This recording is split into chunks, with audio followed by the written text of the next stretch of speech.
All righty. Welcome, everybody, to the Montana State Library Commission's April 8th, 2026 meeting. I'm Robin Scribner. I'm chairman of the Montana State Library Commission, and I will call this meeting to order. As your chair, I am going to ensure that this commission has an effective meeting with a transparent decision-making process. I'd like to have our commissioners and then our staff introduce themselves. Go ahead, Carmen, go ahead.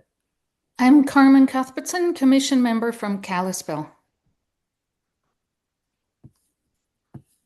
Hi, I'm McKenna Gregg. I am the designee for OPI.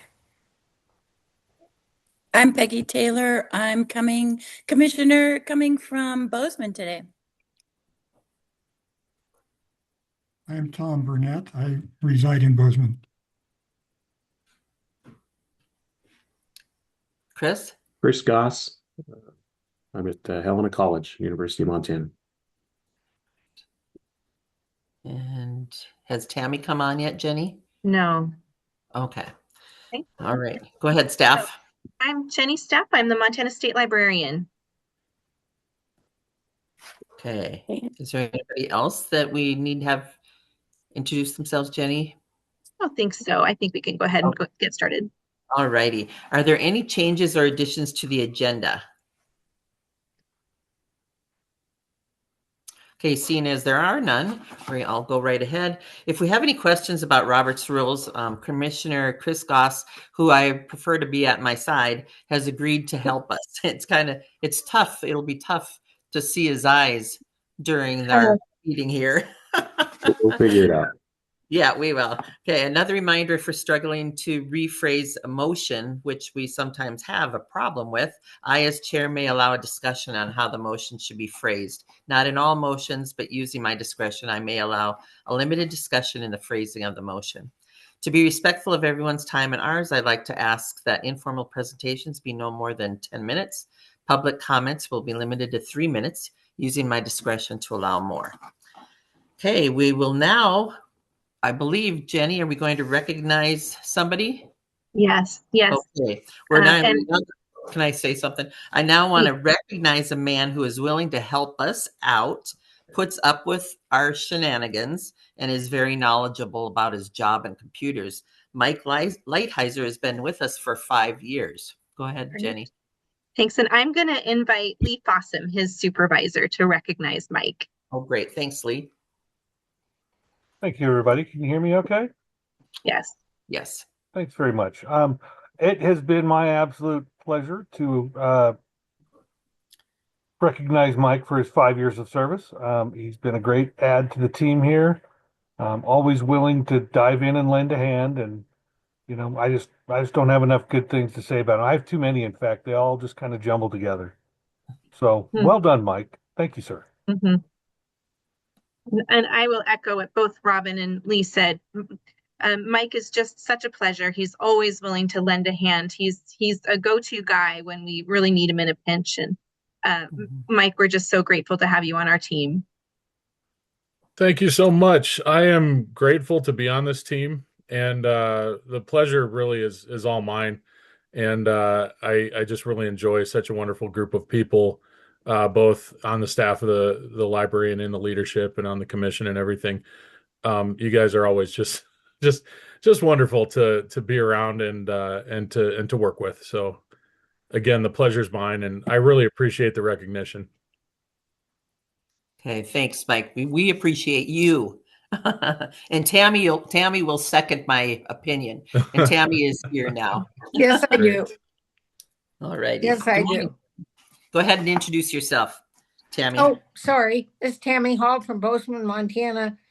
Your favorite technical challenged person who had to go to 5 sites to find the Zoom, but I did it. Oh no. All righty. Well, thanks, Mike. We appreciate all you do for us. All right. Madam Chair. Yes, go ahead. It's not really staff recognition, but one other recognition I wanted to just add here. This week, the Flathead Valley Community College Library was awarded the Association of College and Research Library National Award for the Community and Junior Colleges Library section. And so that's a national award. They were the only recipient. And I just wanted to have the commission be aware of that recognition that they received at FVCC and the very excellent work that Morgan Ray, the director there, and her team at Carrie and Chris, the other library staff at FVCC library, and just bring that to the commission's attention and have it appear in the minutes and make sure that everyone's aware of the excellent work that's going on at FVCC and the recognition they received from the Association of College and Research Libraries on the national level. Okay, thank you, Chris. Would you send me that information? I'll get them a letter of congratulations put together. Absolutely. Okay, thank you. That's great. Mhm. Okay, so we'll go on now to other business, not other business. Okay, our consent agenda. Does anyone want anything pulled from the consent agenda to be discussed separately? This Yeah. includes just a second. This includes the minutes from the February 11th, 2026 meeting. That's all that was in the consent agenda. Madam Chair, I have a question about them. I don't necessarily need them pulled. Okay. I could ask it and then you can decide if it should be pulled. Many of the important votes do not show which way the various people voted.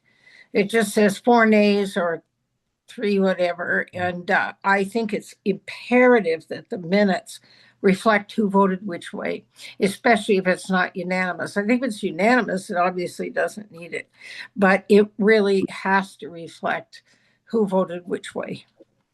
That's right. And previously it has been that. So It's always been that way in the Yeah. past. So Yeah. I'd like to have them maybe withdrawn until next month, if unless it can be fixed by noon or something. But it might require going back to listen. Yeah, it would require going back, but we're happy to bring that to you. We can bring it to your special May 6th meeting. Okay, that'd be great. Thank you. So- Then I would ask that it be pulled. Okay, so then we will not approve the consent agenda. Madam Chair, Yes. Yes, I Carmen. have a correction to the minutes that I would like to mention now too, so we can come back with the correction. It's a very small thing. I appreciate the format of these minutes, that the motion's always clearly written out. But we're missing one. It is probably obvious to everybody what the motion was, but it's the one about consider whether to hold our meeting, off at a different location. And there simply is not a motion written out right there. I don't think it's a big deal because I think we all knew what the motion was, but just for consistency, we should go back and put the actual text of the motion in there in the minutes. And I do think it's important for historical reference to know that that was, not to leave it confusing as to that we knew exactly what we were voting for. I've made those notes. Thanks. Okay. All righty. Okay, we will go on now to our certification policy and course of study, the CE subcommittee. This includes 2 action items. First up is the draft of the continuing education certification policy. Okay, is there a motion to approve the draft of the continuing education certification policy? Madam I so Chair? move. Madam Yes, Tom? Madam Chair, I move to defer action until a later meeting. Really? Substitute motion.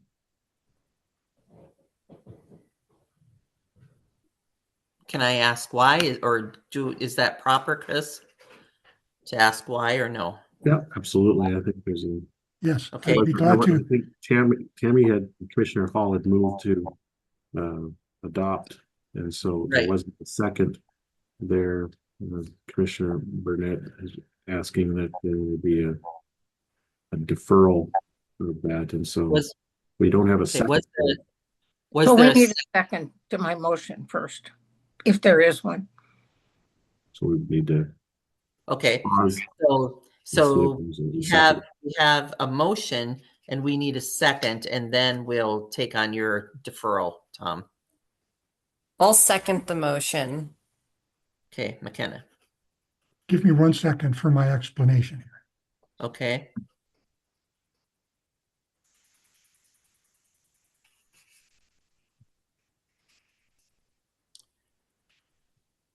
Thank you. We separated from the American Library Association. The American Library Association is the accrediting body for Master of Library Science degrees and Master of Library and Information Science degrees.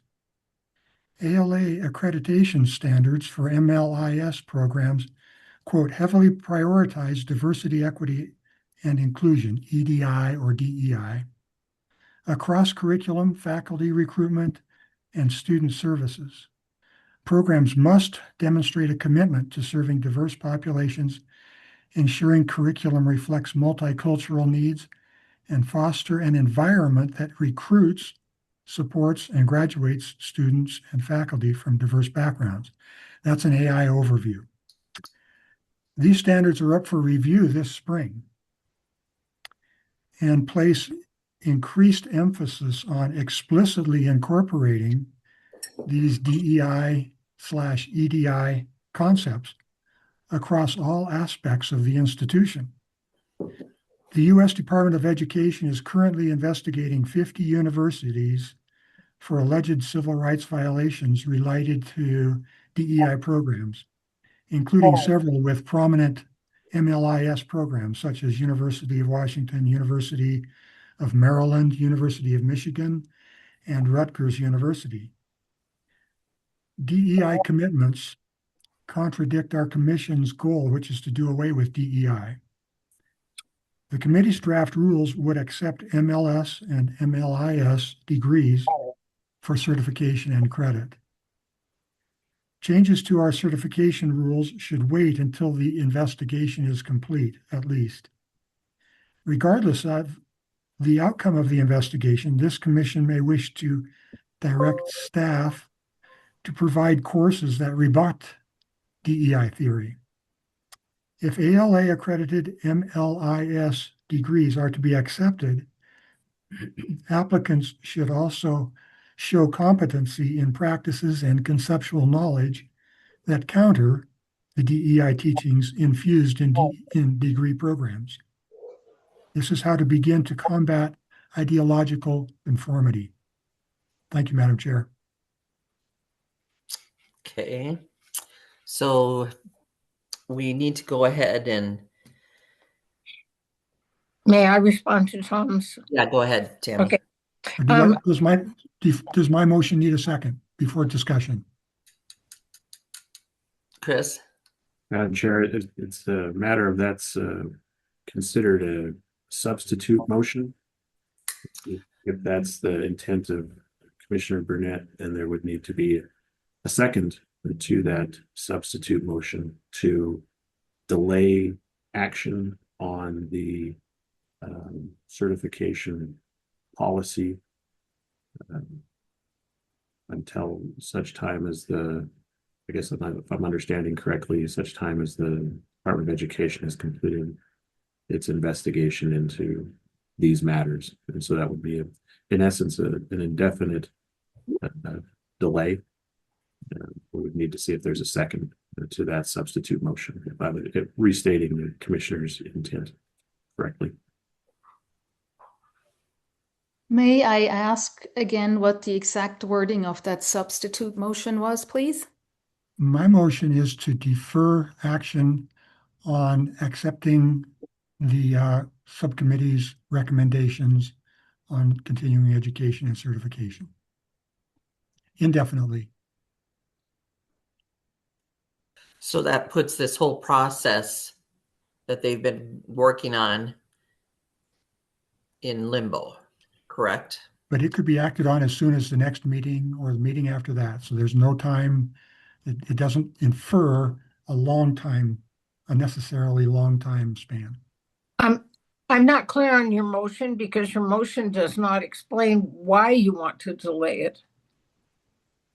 If you mentioned it was something about not allowing the MILS degree to count, is that what you're talking about? I have to know why you want it delayed. Yes. So until two things, the Department of Education's investigation is complete, Mm-hmm. and that to give time for us to provide counterbalancing curriculum if we decide to accept the MLIS degrees for the 20 credits.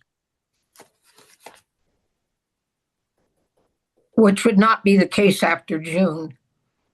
Or it would take longer for us to provide that. We don't count it after this. This is once this program starts, Tom, it doesn't count. Yes, it does, Tammy. It does. We put in our policy that it counts for initial certification, and that if somebody receives the degree, earns the degree when they're already certified, then it counts for 20 hours of credit towards their renewal certificate. So this is a new wrinkle. Yeah. We did not discuss this. This did not come up. I will second the motion for a deferral.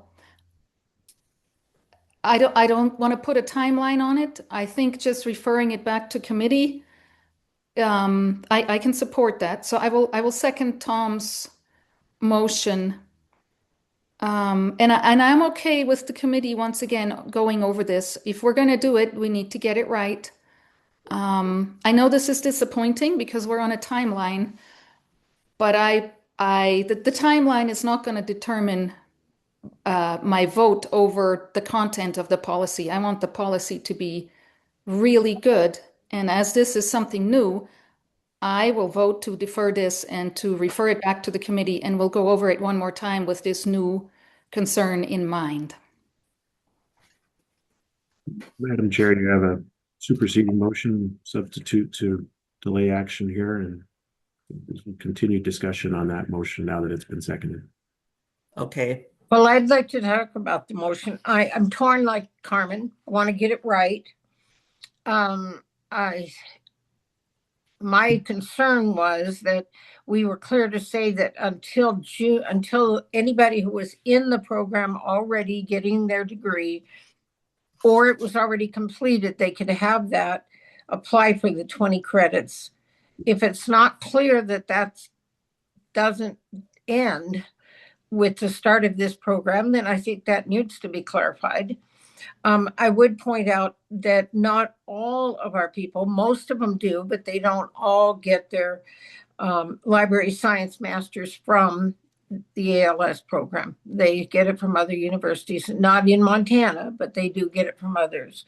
But I would agree with Tom that the ALS provides huge AIL input to that, and they are very heavy into illegal topics right now, the DIA and the others. So there is a problem there. As hard as we've worked on this, and I know the staff is very frustrated that it hasn't gone through, so I would not be in favor of dragging this out as long as it takes. I think if this is a question that we want settled, I will only support this motion if there is agreement that we will move on it as quickly as possible. I think it's unfair to our staff to drag it out. I think we have to have a meeting in a couple of weeks. We have to have Tom come up with a proposal of what he's suggesting. I don't know that we can throw the baby out with the bathwater because we don't like how some of the library science master programs come to us. I would guess that most schools that offer this now are very heavy with the DEI programs. I'm sure it's heavy in them. So I would move on it fast. I don't want to take us backwards. And I have to understand exactly what you want.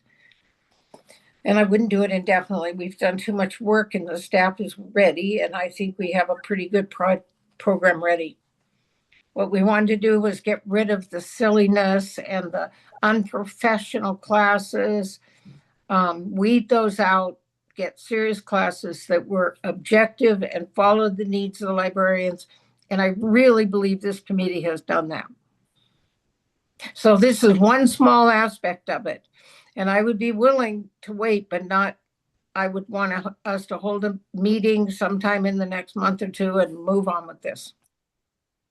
Madam Chair, question. Could we vote on this in the special meeting in May? If we did vote to delay it? Could this be voted on in the special meeting? That way it's only delayed a month and not 2 months or longer. Yeah, that's about as long as I'd wait, because when was the new one scheduled to start, Colette? Colette, I'm sorry. Colette, when is the new one scheduled to start? I'm sorry, Madam Chair, Commissioner Hall, the implementation date of your administrative rules is July 1 of That's what I thought. 2026. And so adoption of the policy would, with the timeline that was proposed, that would match up for us to be able to be ready to implement a policy July 1. With delay, I think you need to consider that implementation date. It would be very difficult to meet. But if we met in May, we could do it. Again, it would be very difficult to meet. We still have a lot of implementation work to do on our end, the practical matters of implementing these changes. And so that July 1 implementation date was dependent on the ability to act on those, the policy today. And I would point out, Tom, we talked a lot about this is not ever going to be perfect. It's a growing document, and it's going to have to, as things come up, we're going to have to be flexible. And so we can always make this right in the future. But if the National Education Department cabinet is going after this issue, I would think it's going to be resolved by them somewhat. I'm not too anxious to propose this or to delay this unless we can do it in May, because I think we've worked really hard and the staff is confused enough. Madam Chair, Yes. a question for State Librarian. Is there only one day in the year in which rules can be implemented, that being the first day of the biennium? No, I would need to go. I would probably want to check with the Lieutenant Governor and verify. I'm sure there's some formal process for delaying the implementation of an administrative rule, and I would want to get her guidance on how to do that. Thank you. McKenna, you've worked really hard on this. Have you got reaction? If we could only delay it a month, that's fine, but I would rather not delay it. I'd rather vote to adopt or not adopt today. I think that would be the best decision. Madam Chair, Yes. I suspect that it's very unlikely that the Department of Education would resolve their study in any kind of meaningful way in the next 4 weeks. And I also, we've never explored a counterbalance curriculum as Commissioner Burnett is exploring. And so I have no idea what something like that would entail, and could not guarantee that we could bring you that kind of information it's certainly by May. Madam Chair? Yes, Tom. I would like to clarify one concern. The motion to defer action on this does not or should not interfere with anybody who is already in process of receiving according to old rules. So this is going forward, so we wouldn't be impinging on anybody who's invested time and effort in their degree program according to the rules as they stand. Yeah, I mean that's right. The way the certification program is administered today stands until these changes are fully adopted and fully implemented. And so if the commission chooses to move forward with delaying, then I would explore what it would look like to delay implementation of the administrative rule until the commission is comfortable adopting the certification policy. I just really want to caution you that the study itself that is being conducted by the Department of Ed, those studies can tend to take several months or longer, or years. Exactly. So, I think that's what you need to weigh. Madam Chair, Yes, Carmen. I think the question on the table, respectfully, Jenny, is not whether we wait for some other department to conclude any kind of investigation. The question is, do we give credit for an professional degree? Do we give 20 hours? Do we give nothing? Do we give 5 hours? That's the only choice we, the commission, can make in our policy. I would absolutely not want to tie us to any kind of other agency's schedule. That is not smart. But because this is a new concern that we haven't discussed in committee, I would very much want to delay this, have a special meeting for the committee ASAP and think through this.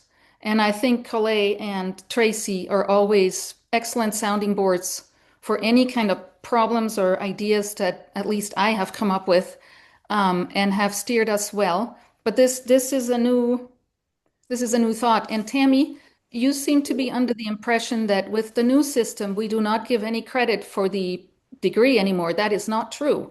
We do give 100% initial certification for people who have earned the degree in the 5 years previous to asking for certification.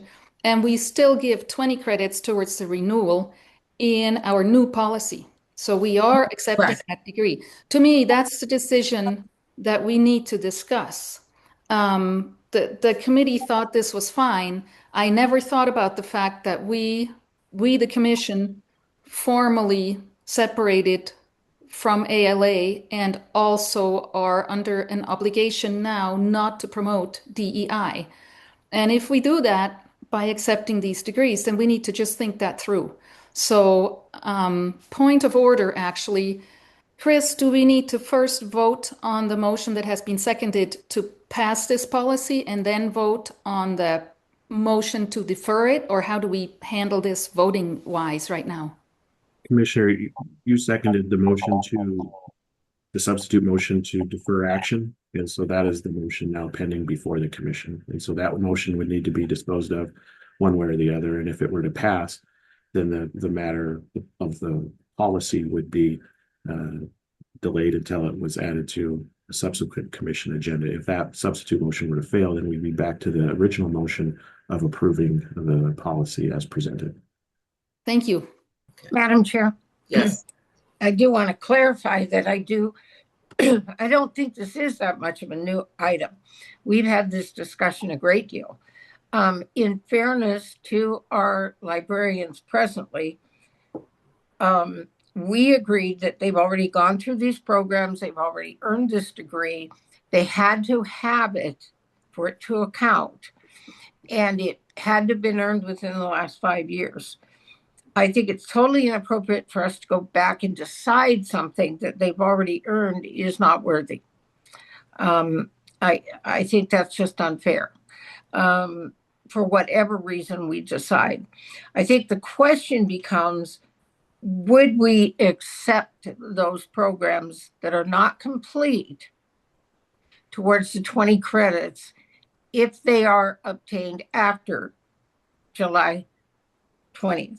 Now that I can see having a discussion on, because but that's a very narrow discussion.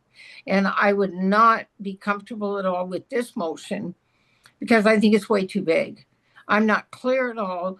From what I'm hearing from Tom, he's interested in what the national would do, but I don't support that because I agree with Jenny and I agree with Carmen. It's not our role. I do not think it's my place to get into studying at length what influence the ALA has had on these degrees.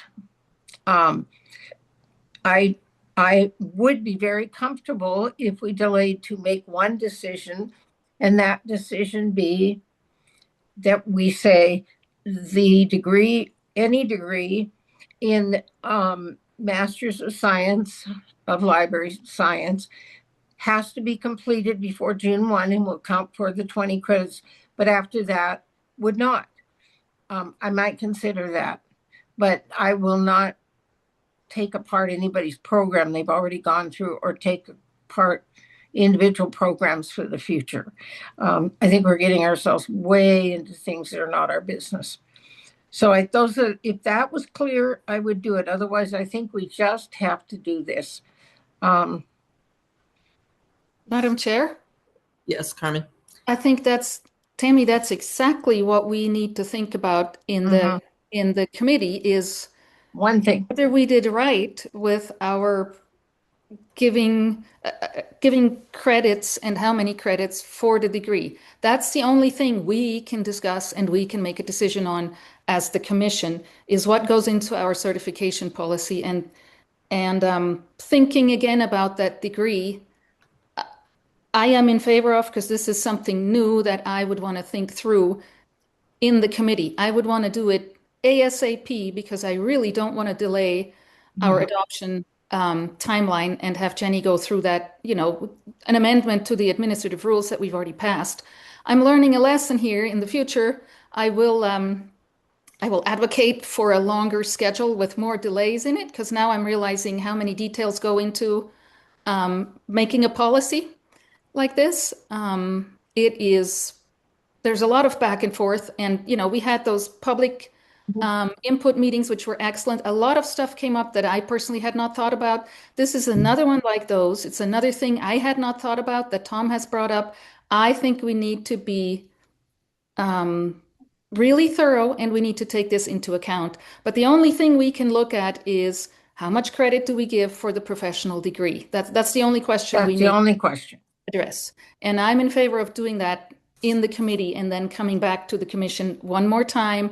And personally, if we have to have a special commission meeting on Zoom to vote just on that policy so that we can stay on schedule, I'm all for it. So I will vote for the deferral. I will vote for the deferral with the understanding, as Carmen said, it's for this one narrow issue. We have no power on the other issues.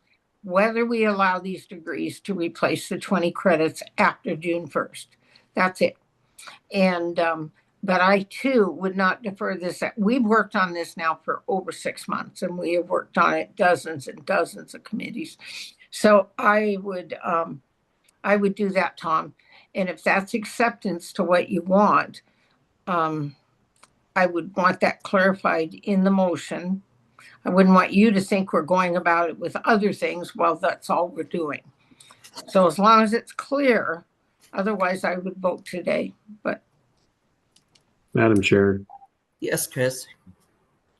Less than 2 years ago, I received my MLS from an ALA accredited institution. And so I have some maybe unique perspectives from the commission, for the commission on the academic rigor, the value of the degree, how it supports the library where I work, and how it supports the broader Montana library community. If this motion passes and there is another committee meeting, I'd volunteer to attend that meeting to discuss all of the courses that I took while I was attending the University of Wisconsin Information School. They were in the middle of their reaccreditation, and I attended those meetings with the accrediting body and could lend some perspective as to how that accreditation process worked. And so I think it's important for the commission to continue to uphold the value of the Master's of Library Information Science degree to support Montana libraries, and to devalue that in any form would be detrimental to our library community. So if there is going to be continued discussion about the degree, I'd like to attend the committee meeting and participate rather than getting into that discussion here today. I'd be happy to provide it to the committee so they understand or better understand the value that degree provides to our libraries and our patrons. Okay, that meeting would need to be publicized because there would be a quorum. So within 2 weeks. Okay, Jenny, is that possible for everyone to get together to discuss that, and then for the committee to discuss, and then for us to have a meeting in 2 weeks? Realistically, I think we would be looking at holding a meeting next Monday or Tuesday of the committee. Because, as you know, staff will be at conference the rest of that week. And then Tracy has some time out of the office for the rest of the month. And so I think that is our window for the subcommittee to get together to meet. So if the committee can meet those days, next Monday or Tuesday, and then that should give us the opportunity to bring this to the May 6th special meeting. So I think to clarify, so everybody knows what we're voting on. If you vote yes, then you are voting to allow the committee to meet again next week and discuss whether the Masters of Library Science, which right now they can get credit on this program if they've got over the last 5 years or up until June or whenever. If we're going to change that so they can only get credit replacing the 20 credits that we required for after July 1, we'll either allow them to count it or we won't. We'll talk about that and bring it to you for a vote. And at that time, you can vote on them. And if you're not comfortable with that change, then we would vote today. That's Madam pretty Chair, quick. Madam Yes. Chair, Yep. we also have the option to further specify exactly how many credits. It's not an either or. It's not you get no credit for having a professional degree, which I don't think is appropriate, but we can revise how much credit we give. We can look at the initial certification and say, you get credit for the degree, but you still need to take this Montana law or whatever. So we're just revisiting the how credit worthy we think the degree is. That's the only thing. It's not an either or. It'll be an open discussion, and I very much welcome Chris and his recent knowledge of what exactly he had to do to get that degree. I think that'll be valuable to the committee. I welcome that committee meeting will be open to the public. I think that's good. Maybe we'll get more input from members of the public. So I just want to make clear, it's not an either or. During the committee meeting, we can adjust this acceptance of degree for a certain amount of credits. We're completely free to redo that. I just want to make that clear. Thank you. And that's the only topic discussed. Is that clear with you, Tom? Madam Chair, Yes. Go ahead, Tom. and parliamentarian, the motion is just simply to defer. That's correct. But I think that some members of the committee are attempting to set their agenda for a potential committee meeting, but the motion that's before the body is to delay. And if that motion were to be approved, then there would be that scheduling. So I think there's indicate some cart before the horse, but there would need to be a vote first. Right. Should we go ahead? Madam Chair? Yes. Madam Chair, if we do not clarify in that motion beyond delay, I will not vote for it. It's too vague. It's too open-ended, and we could fall into a pit that doesn't end.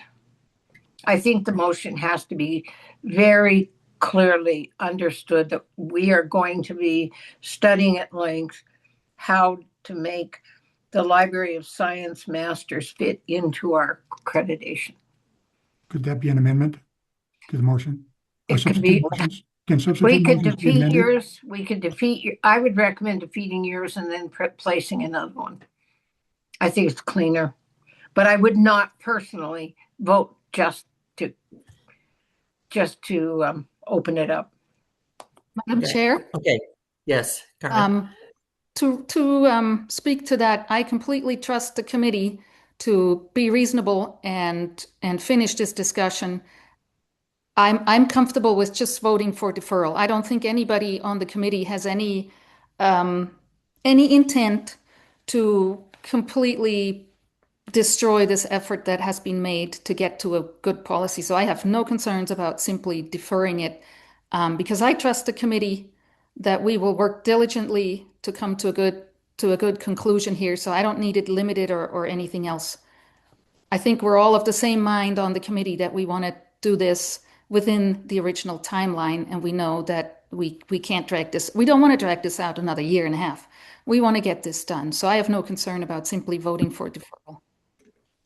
Madam Chair, I have no concern about the committee at all. My concern lies with the motion being so vague that Tom, who makes the motion, would not understand that the committee is limiting his motion, that he would later think, that's not what I wanted. And then other people say, I don't think that's what he wanted. I think with Robert's rules, we have a responsibility for history and for us to clarify in our motions what we're doing. And I don't think that motion clarifies what we're doing. I would like to propose an amendment to Tom's motion. Go ahead. The amendment would be to defer for the CE committee to one more time discuss MLIS degree credits. I'll second that. Madam Chair, you have a motion to amend the substitute motion to clarify the reason for deferral, to charge the committee with reviewing MLIS degree credit assignment. All right. Okay, so it has properly been moved and seconded that we do I go ahead and state or do I have to say the substitute motion? A motion to amend the substitute. There's been a motion to the substitute. There's been a substitute motion to the motion with an amendment to defer for the CE committee to have one more time to discuss the MLIS degree credits. Is that correct? Okay. Pardon me? That's the amendment. I think we can vote on it. Okay. Is there any further discussion? Is there any public discussion? Okay, seeing as there is none, we will vote on the substitute motion amendment to defer the CE committee to one more time to discuss MLIS degree credits. All those in favor say aye. Aye. Aye. Okay. All opposed say nay. No. No. Chris and Peggy said no. Okay. Okay, and can I abstain this one? I am not really sure. So McKenna, what was McKenna? Yeah, sorry. Okay, there you go. All righty, so it has been approved. Sorry. Madam Chair, now you have an amendment. The substitute motion has been amended to be clarified that the matter of the policy will be delayed for the purposes of the committee to review the portions related to MLIS credit assignment. So now we're back to the substitute motion. Okay, so then that was just to defer, correct? Correct. So now a motion before the commission is to defer action until such time as the committee can reconvene to review MLIS credit, and that's the motion now before the body. Okay, so the motion before the commission is to defer the CE committee to review the MLIS degree credits. Correct? Yep. Okay. All those in favor say, is there any discussion? Is there any further discussion? Is there any public? Go ahead. Peggy, do you feel comfortable sharing your no? I do, because I don't think we should be questioning the courses that they take. I looked up a quick AI overview of 36 to 40 credits, and here are the course names: Introduction to Library and Information Science, Organization of Information Knowledge, Reference Sources, Management of Libraries, Information Technology, Research Methods. There's nothing about DEI listed in any of these course names. So I am say we need to go on. Very good. All righty. Okay, so is there any public comment? Okay, seeing as there is none, we will go ahead and vote on the motion, which is to defer the action for so that the CE committee may review and discuss the MLIS degree credits. All those in favor say aye. Aye. Aye. Aye. All opposed say nay. No. Nay. Because of the questioning of this, I'm going to have to say nay also. Okay, so it has been passed to defer for the CE committee to discuss the MLIS degrees and their credits towards CE credits.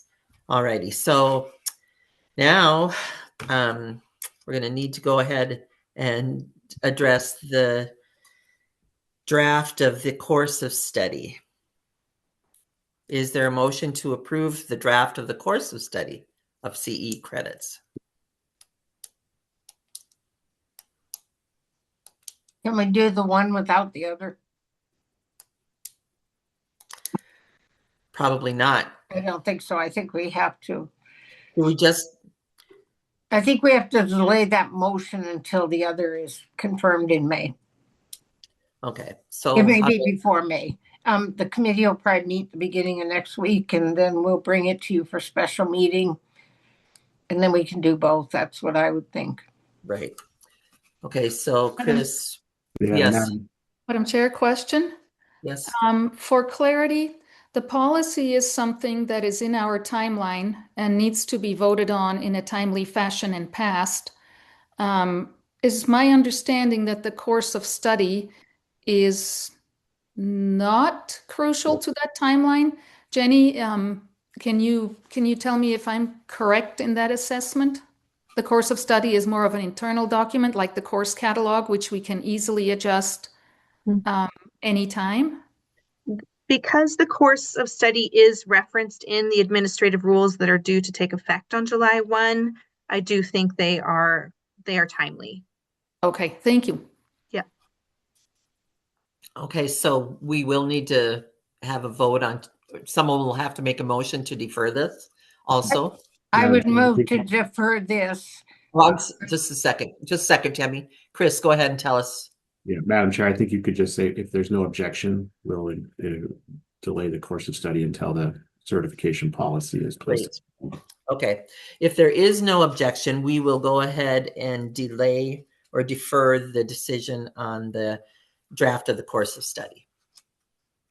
Is there any objections? Okay, we'll defer that also. And I would just encourage all the members that we are up against a time crunch. We've worked really hard to meet that time crunch and to do everything we can. The committee won't have a problem meeting next week, but to do everything we can within a week after that of having a Zoom special meeting to get this settled. Okay, all righty. Let's go ahead and have our discussion items. Madam Chair? Yes. I did want to share that Coley and our team, Tracy and they have been absolutely phenomenal to work with through this process. I am so blown away by how they have been helpful with information. They have brought forward answers to our questions, it's been a delight to work with them, and I just want to give thumbs up for how much they've done. Hear, hear. Yes. Tracy and Coley are amazing. All right, let's go ahead. We need to discuss the draft commission bylaws review. Commissioners Cuthbertson and Goss. Go ahead.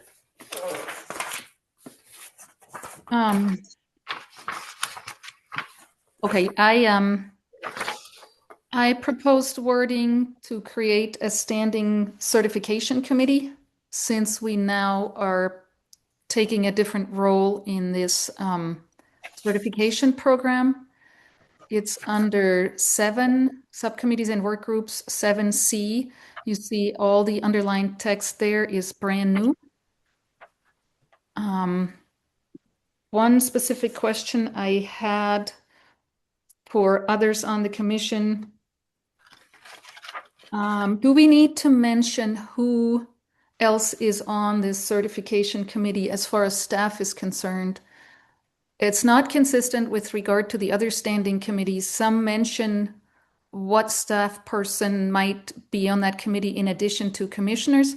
I don't know if that's required or not. Right now, it just specifies that the commission has this committee. The wording is basically borrowed from the other standing committees to make it consistent. You know, the members are appointed by the chair and no more than 3 commissioners. So I'm just not sure whether we should mention that we have that we would want, say, one of the library advisors on it, or whether the committee itself would be free to just call in whatever staff persons they want for advisors. And Chris, maybe you are aware of what the best practice there is. I was not aware of what best practices would be to specify in the bylaws. Commissioner, I think that's a good point, but I don't know if we want the bylaws to specify any particular position or person or individual, given that titles and roles can change within the state library staff. So indicating that there'll be commissioners with staff support should be sufficient. Okay, thank you. Madam Chair, I have a different viewpoint on this. I appreciate Carmen's taught me so much, and she has such a sharp mind. I've learned a great deal. Now that we have in the bylaws or in this process for the community education, that the staff will study and come to us with a recommendation of whether courses should be accepted, I don't see a need for a subcommittee, because the subcommittee cannot approve these. And so all we're doing is taking the staff's approval, listening to it, and then bringing it to you and saying the staff approves of this and telling you we do or don't. I think it's redundant. I think with the staff studying and coming to us with approval on whether classes should be added, it's so important. It says that the whole commission must make the decision. So I think I just don't see it. I see having this subcommittee as redundant. I think it should be after a certain period of time, maybe 3-5 years, put into action to see if we need to update or renew. But I don't see it as a standing committee. Madam Chair, Yes. Commissioner Hall's point of view would not preclude frequently calling an informal subcommittee.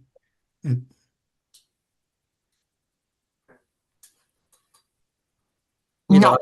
Oh, okay. Madam Chair, just want to. We have a motion to adopt the bylaws as presented. Just to clarify, this is not an action item. This is a discussion item. Now, these are the bylaws to go with I want to make sure I'm not way off base here, which I could be easily. Is this still, Carmen, tied to the CE credits?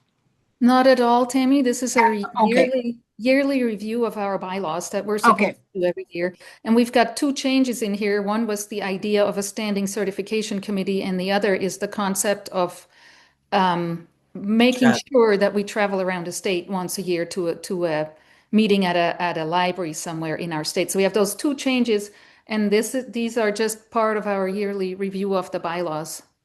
And I do not think that we need to have in the bylaws that we have a standing CE committee. I think the other is fine. All the rest is fine, but the standing CE committee, I don't think is necessary. I think we should call them if we need them. But I don't want to see a committee being in existence just as another step of government. That's my piece. So,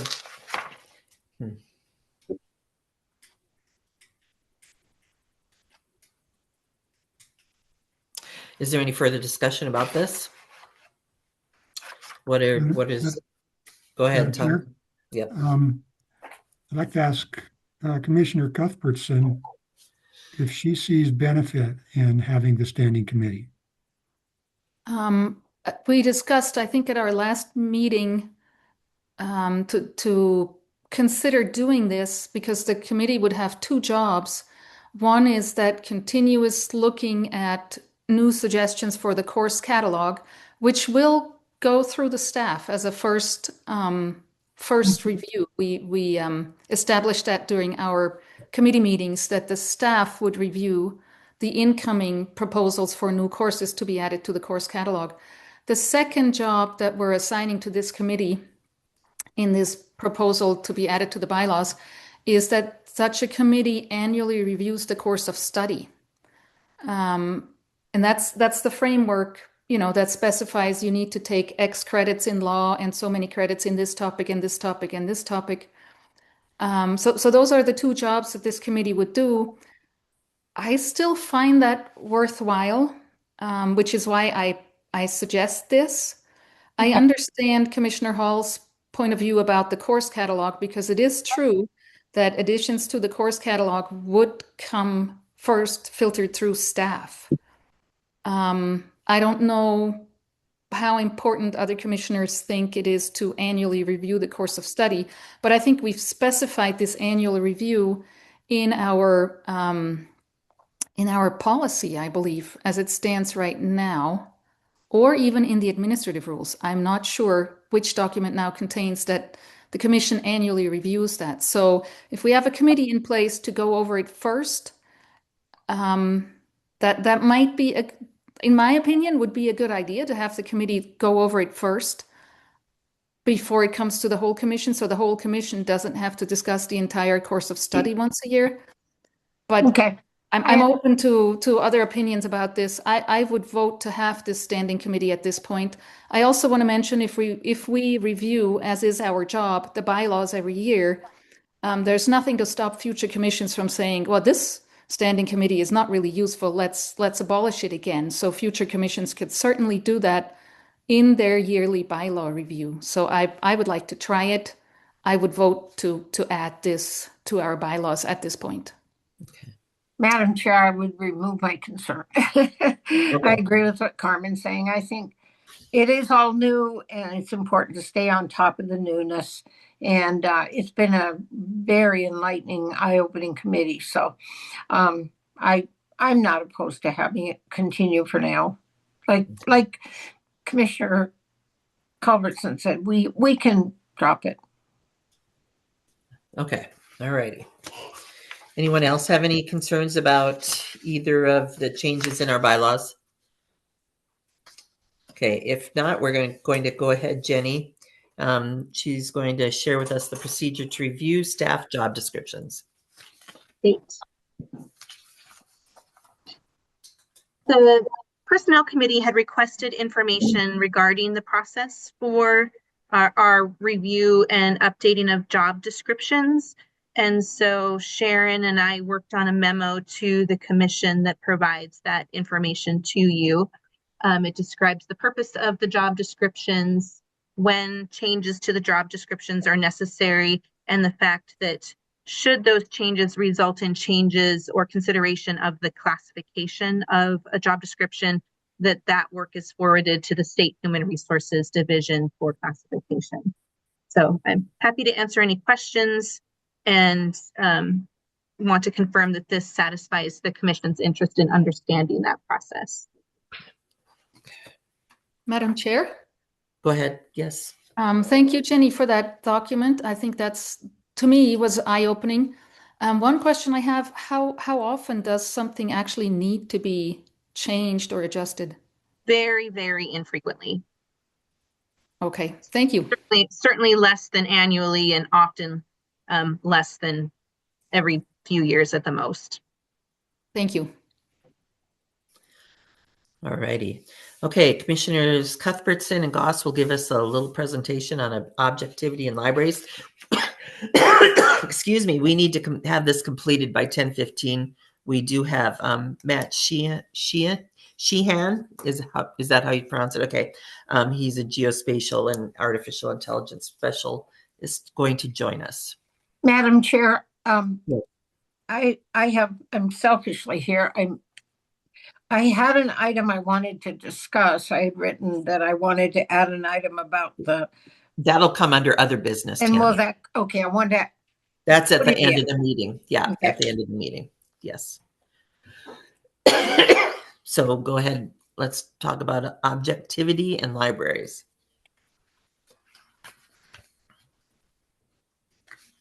Commissioner, I think you're muted. There you go. Sorry. I had attempted to put together another document like I did on neutrality, and I barely managed to do it. And I don't think I managed to send it to staff to put on the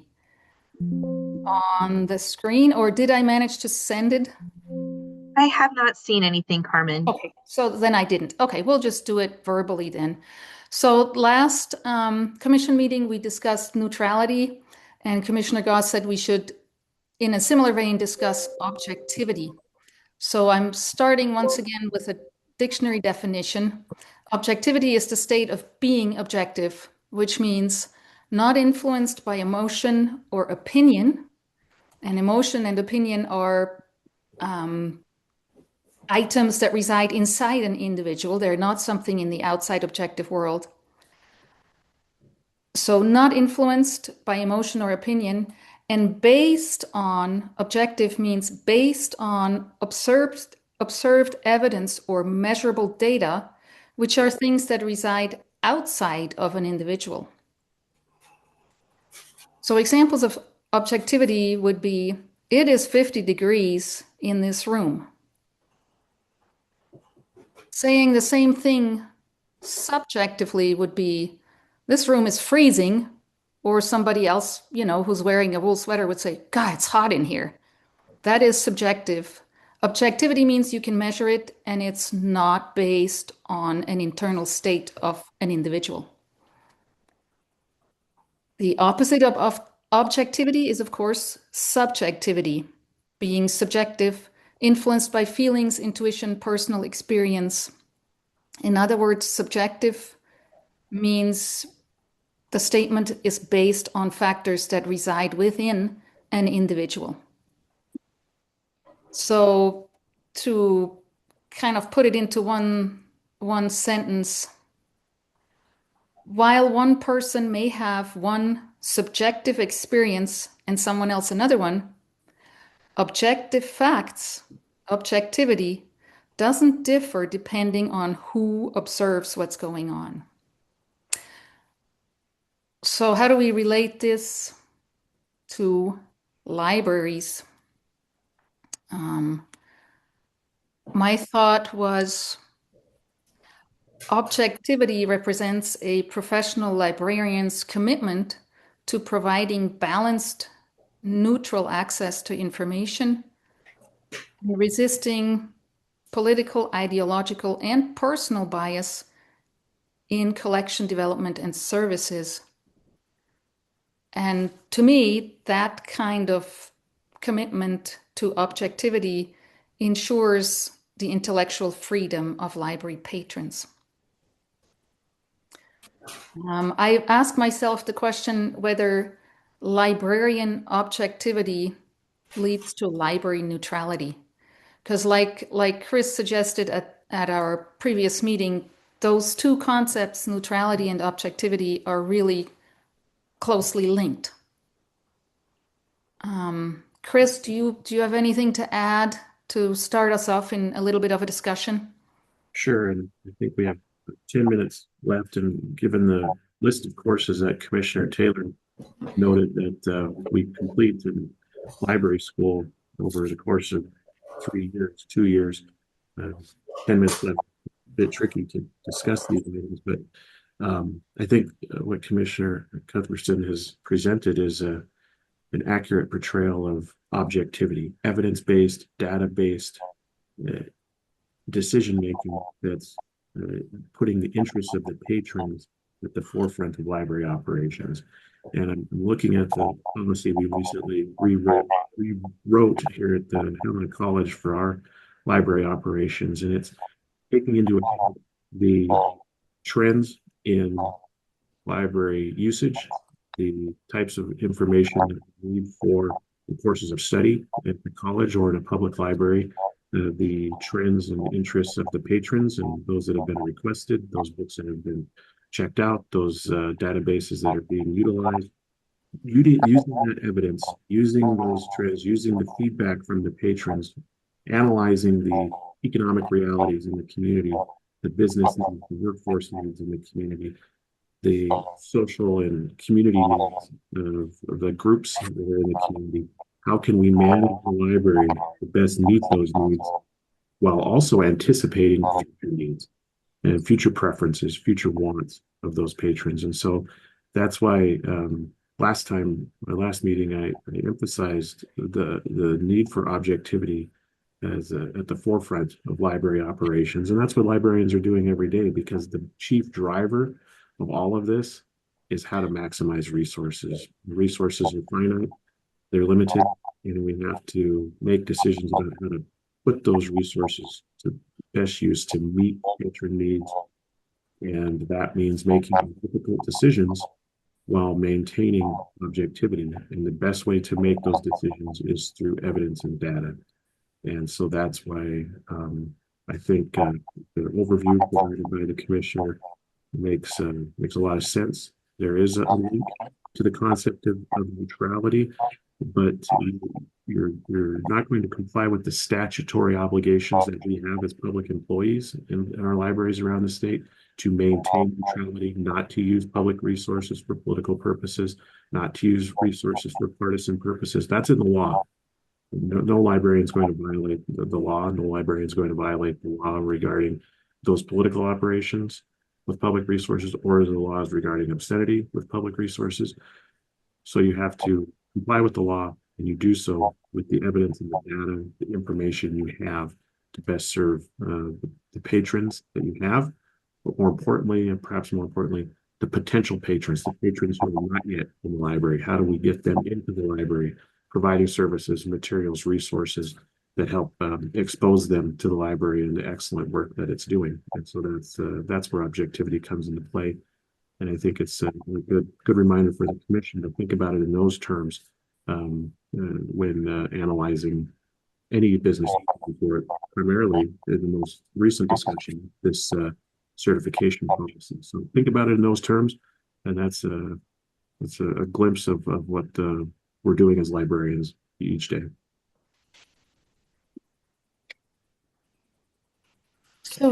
So the objectivity of the librarian resides in the subjectivity of what the patrons express they want.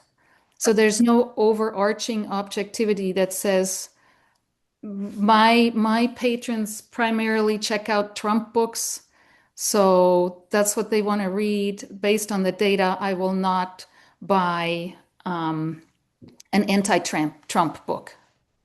I think what you're thinking about is that feedback. That's one component of what's happening. The feedback that you're receiving, the trends that are you're noticing in library fulfillment or checkouts, the usage of the library, what's happening. Those are all going to be melded together. But as I noted, you also have the possibility of potential patrons, those that aren't in the library or those that aren't working. How do we make sure that those individuals are exposed to the library as well. So it's a tricky balance, and it takes a lot of training, a lot of experience, and a lot of collaboration with library staff, patrons, and the library board who's adopting the policies that the librarians are abiding by. And so you have a lot of different factors in place. One of those is patron preference. The other could be potential patrons and their preference, as well as the overarching issue related to budget. So you identified one component, and that's one of many.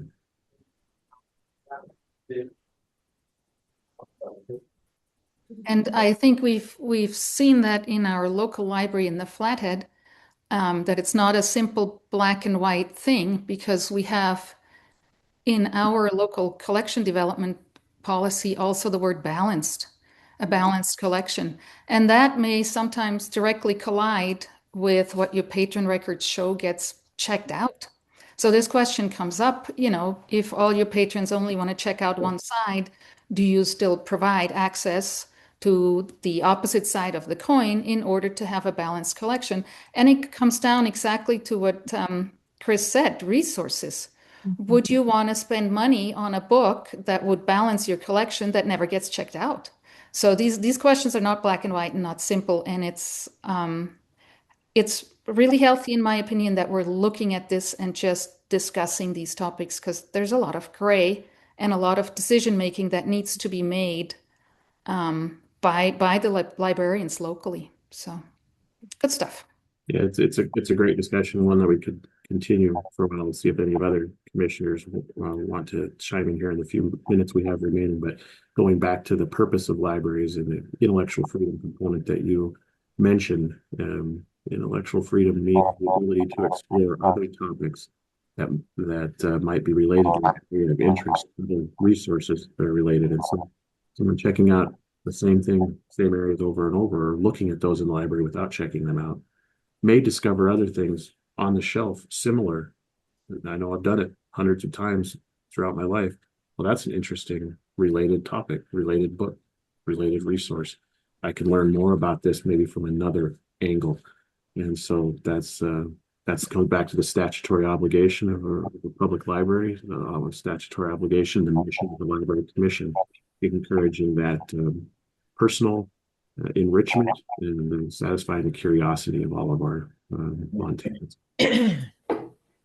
Madam Chair, Yes. I just had a little point to add to this. I always go back. This is a gift from a friend that I found really helpful on issues like this. It's really large. It's Noah Webster's American Dictionary of the English Literature from 1828.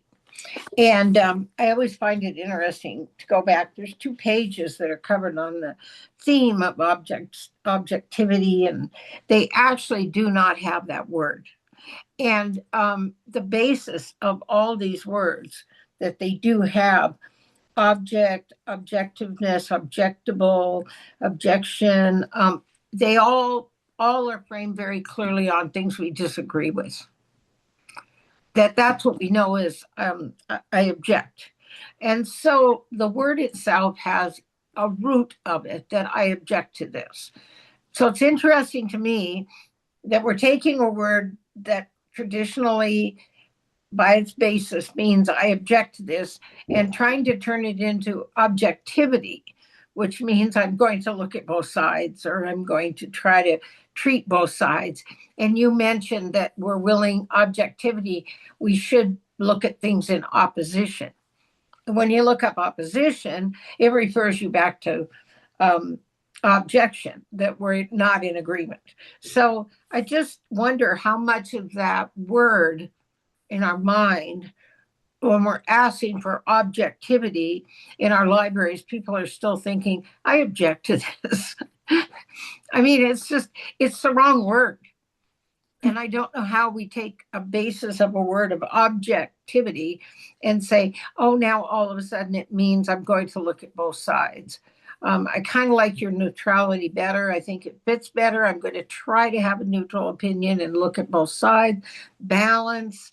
I think we're trying to make the word objectivity mean something that maybe almost inherently we go into it with our own objections.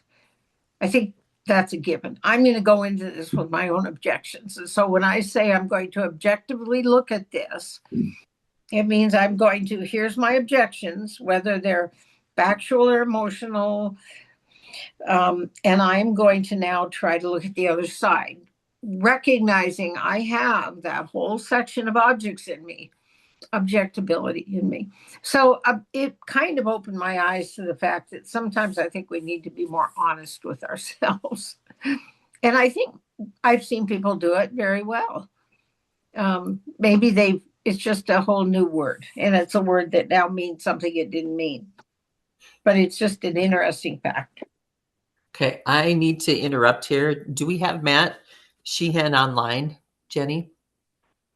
You do. I'm 1817 actually here, so I apologize about that.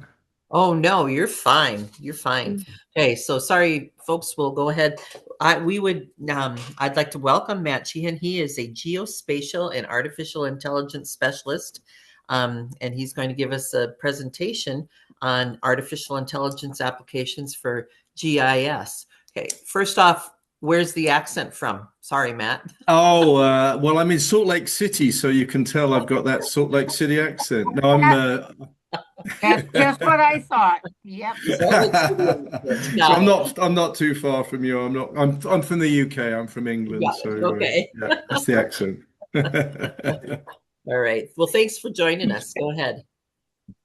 You're welcome. So I've got 14 slides to walk through here. I know I've got 20 minutes, so I'm going to try and crack through them. So I'm okay to share my screen, am I? Yes, you should be able to share your screen at this point. Okay, let me see. There we go. Okay. Just let me know when you can see my screen and I'll begin. Yep, we can. Okay, so thanks to Tom for inviting me to talk to you guys.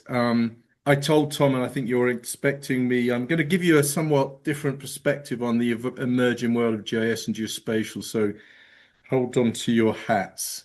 So the title of this is Geospatial is Clinging to a Dying Business Model, which is a strange title, but I actually wrote a LinkedIn post on this a couple of days ago, which went ballistic. Lots of people were reading it. So I thought I'll keep the title for you guys.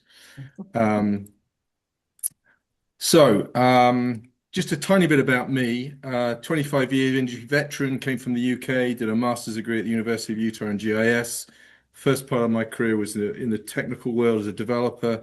Second part of my career commercially. I've always sat on the kind of bleeding edge of the geospatial industry. Started building internet applications in the mid-90s, mobile. So we're at a point now where we're at another juncture in the world of geospatial, which is the biggest one the industry's yet faced. I'll cover that today. What do I do today? I kind of navigate the waters to help people to implement AI within the geospatial world and broader. And my focus is decision velocity. And you'll hear me talk.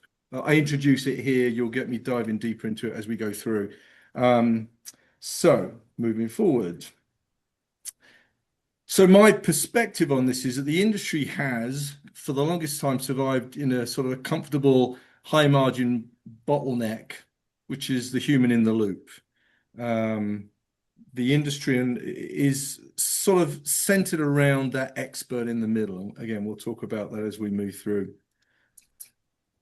Now, what I'm going to say is there's loads of words on these slides. I'm going to share these slides with you, so don't bother reading the words. Listen to me, and then I'll give you the slides, and you can read them. So I know sometimes it's like you just want to read through it. So where we're talking about the decision gap, and you'll wonder, why is this guy talking about decision gaps? If we talk about how the world of geospatial works today, the deliverable from geospatial is actionable insight. So it's essentially a map which somebody's worked through to deliver to somebody. If we talk about what ultimately sits behind a GIS, for example, we're talking about a system of record. And that's really the storage and organization of that data. There are layers on top of that. There's the visualization piece, there's the analytical part. But at its heart, A GIS system is a system of record, and we hear a lot about that. Where we're moving to is away from a system of record. That doesn't necessarily disappear, but we're going to add in this notion of a system of agency. So what does that mean? It means a system that decides and acts. So on one side of it, we have a passive system, which is this system of record and the deliverables from a GIS and remote sensing, and we'll talk about that in a minute, to this more dynamic, proactive system, which is this system of agency. And again, I'm not going to read what's in the slide there, but just lock that into your mind that we're moving from passive to proactive, and we're closing this decision velocity gap that we've currently got, or speeding up to decision velocity. So let me step back. I've kind of jumped into it deeply, and I want to start at the beginning. So let me just talk about a little bit of history when it comes to sort of the geospatial stage. What we're talking about in terms of geospatial means place on Earth. So it's location-based data at its heart. And it's really made up really of two major disciplines. On one side of it, there's remote sensing, which is essentially the collection and the processing of the data that feeds a GIS. GIS being the other part of that system. That's where we start talking about bringing that data into a system of record, having the ability then to work with that data to produce an output or an outcome. What the geospatial industry aligned itself with is the geography department. So I come from geography. I'm sure folks on this call that are GIS people probably came from geography. The industry placed GIS and remote sensing to the geography department. I'll be honest with you, it irked me. I came from a GIS department in the UK. I went to London University, did a physical geography degree, came over here, and suddenly people were throwing maps in my face. And I thought, I'm a geographer, I'm a dot connector. I'm not a map maker. But I became a map maker, which was mysterious to me. And I understood now commercially why the geospatial industry did that. They've built a geospatial community.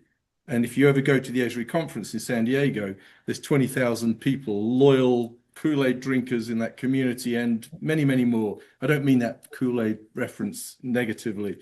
So you build a community, and the geospatial has built a very tight and solid community, many of whom have come out of geography.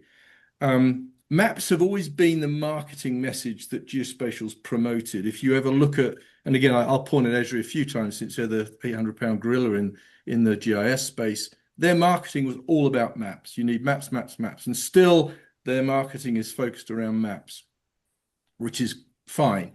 But what they've sort of built is this sort of special, this world of specialists who are experts and a really large niche.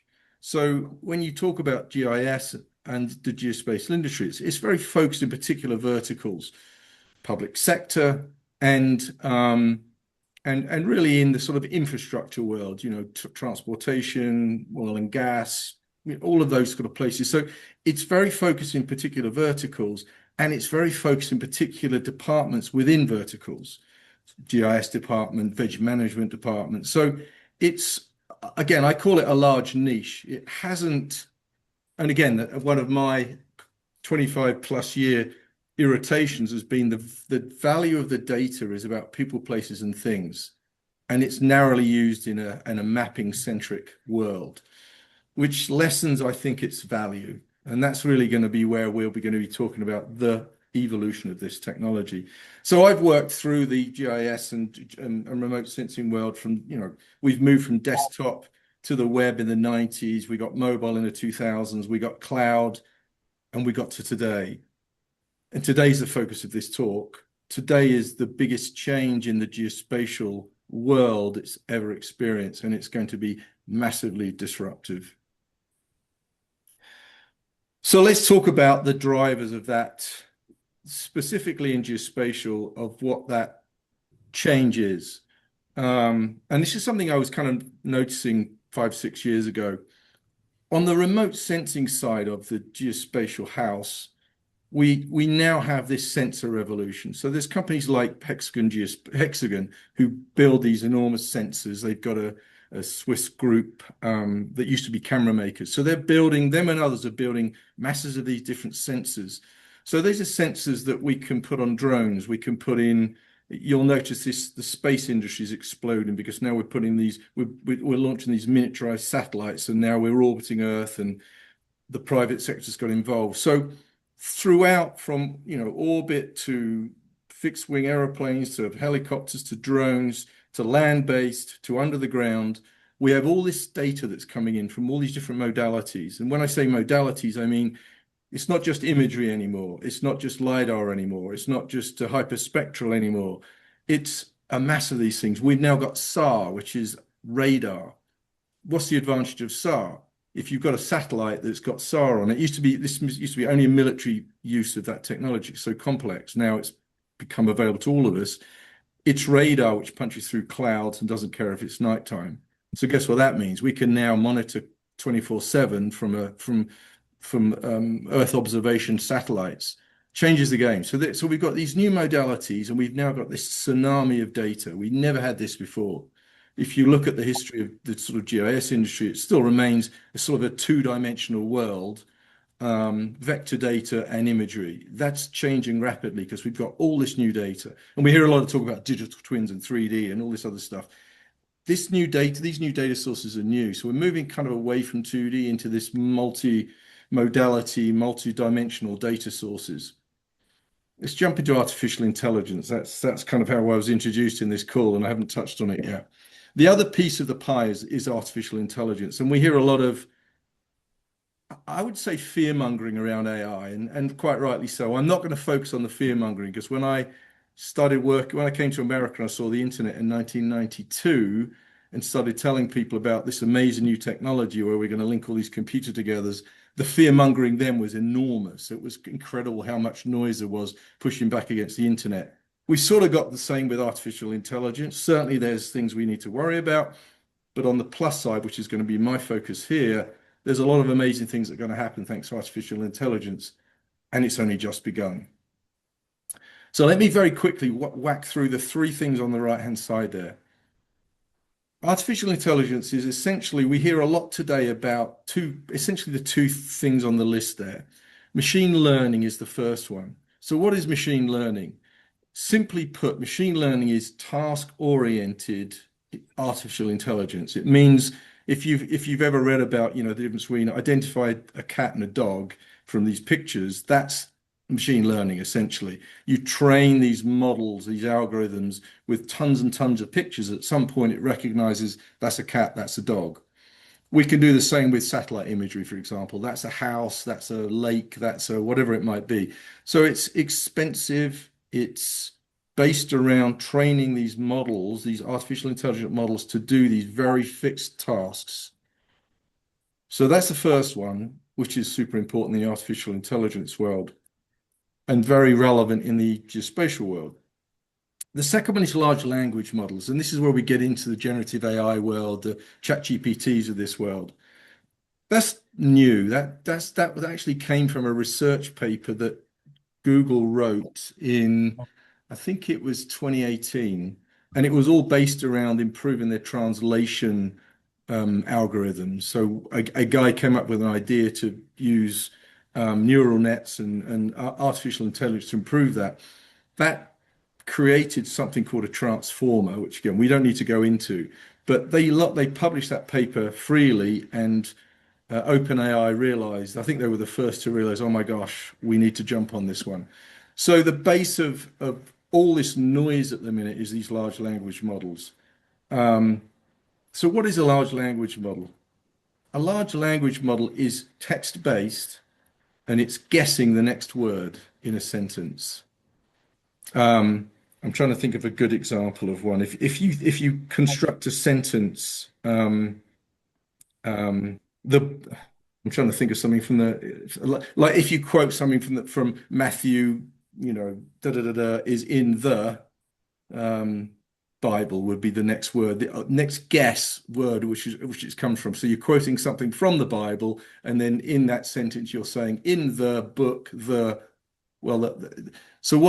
not a very good example, but what those language models do are pattern matching again in text. That's all they're doing, and they're taking best guesses about the next word.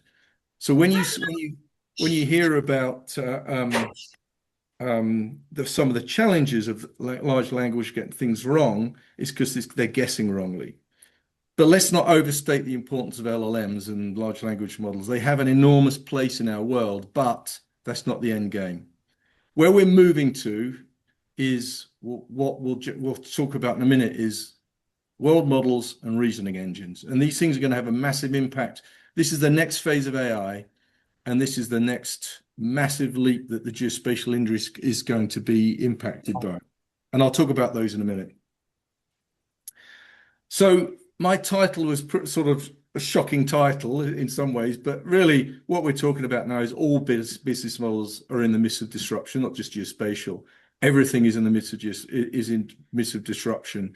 So all companies, all big industry is looking over their shoulder and thinking, how's our business going to be impacted by what's coming? And they're all going to be massively disrupted, not just geospatial. So I didn't want to isolate that title just to geospatial. Okay, but let's talk about the geospatial workflow. And I think what's important in this slide is that word bottlenecks. If you think about the journey that to get to a map, for example, Starbucks wants to put a new location in Salt Lake City. Where is that location going to be? There is a process that an analyst has to go through to deliver an output to say to Starbucks, here are 5 ideal locations based on the criteria that you've got. You know, it needs to be on a big road that's got traffic going out in the morning when people get their coffee. It's got to have a drive-through. You know, all of those things are the attributes of what becomes the right location. That's a complicated journey, and the journey with that is a data journey. It's a putting it into the right place. You know, if it goes into Esri, you've got to pump all that data in there.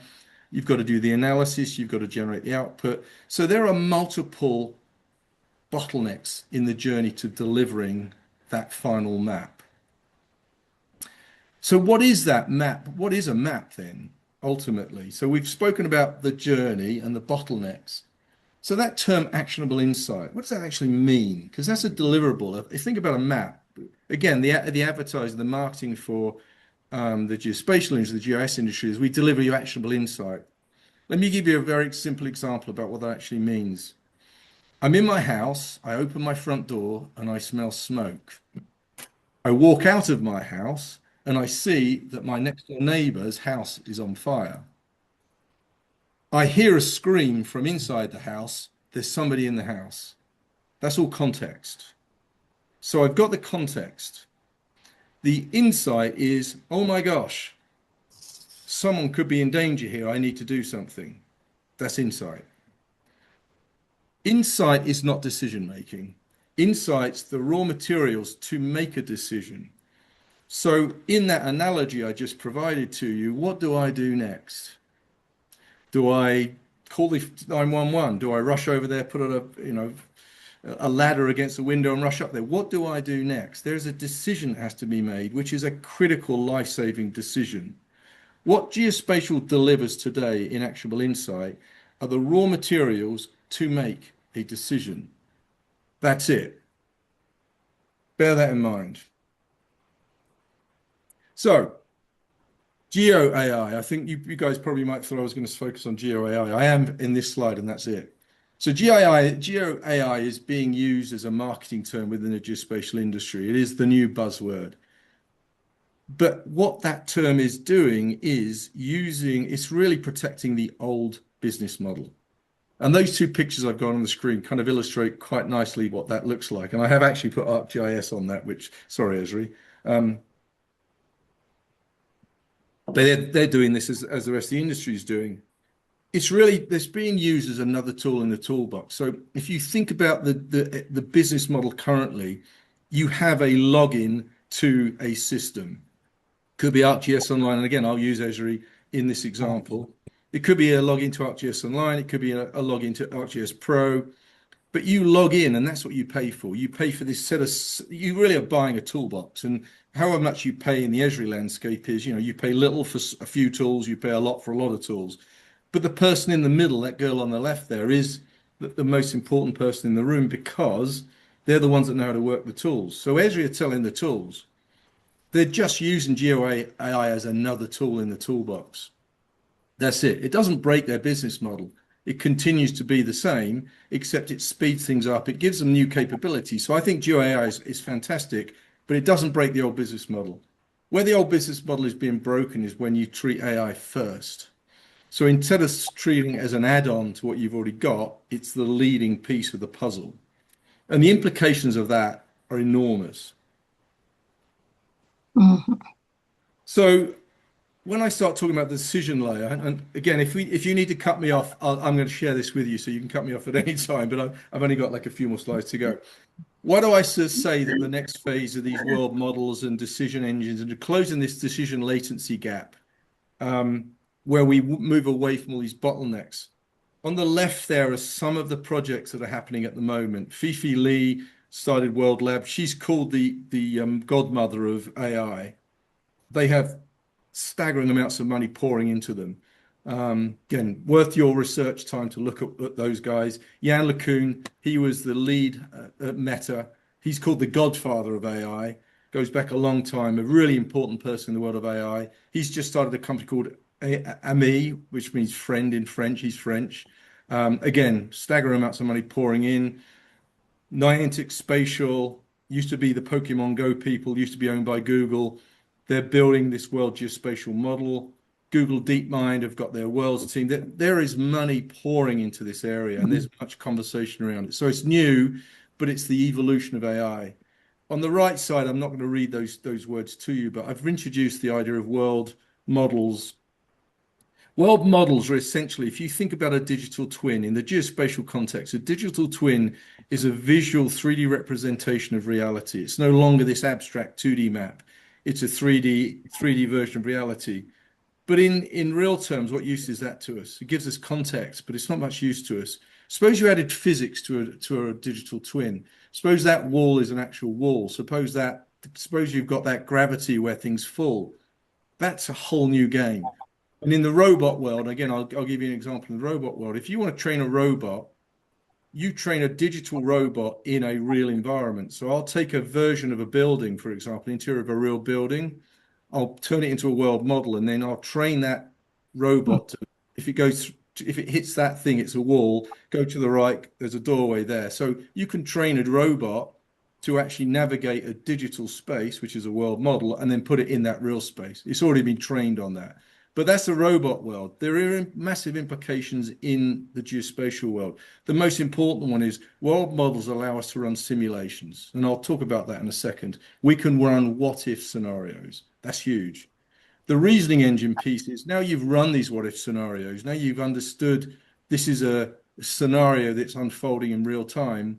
What should I do next? What decision should I make that could be a life-saving decision like I use with the fire one? That's where the region engine piece comes in. So this decision layer is a combination of those two things. I'm really not going to talk through this one. I'll let you read this one. I want to give you the slides, but there is a journey that this goes on. And I've got a research lab called, should have introduced that at the start, called Spatial Next. I write in the blog a lot about this stuff. So if you kind of want to understand, I try and put it in very simple terms, but how this stuff works, how a world model and a reasoning engine works, it's all there. So I won't read that to you. But we're moving into this system of agency where we're proactive, not reactive. I think this is the last slide. Actually, no, this is the penultimate slide. So I'm going to tell you two use cases which helps you understand better these two worlds. If you are in a situation like a wildfire, those two guys on the left there, you are reacting in real time to stuff that's changing in real time. How do we do that today? We call up a GIS analyst and say, by the way, could you tell us where the fire is at the moment and where the fire lines are and where the people are? That analyst rushes around, tries to get data. It could be static data, it could be real-time data.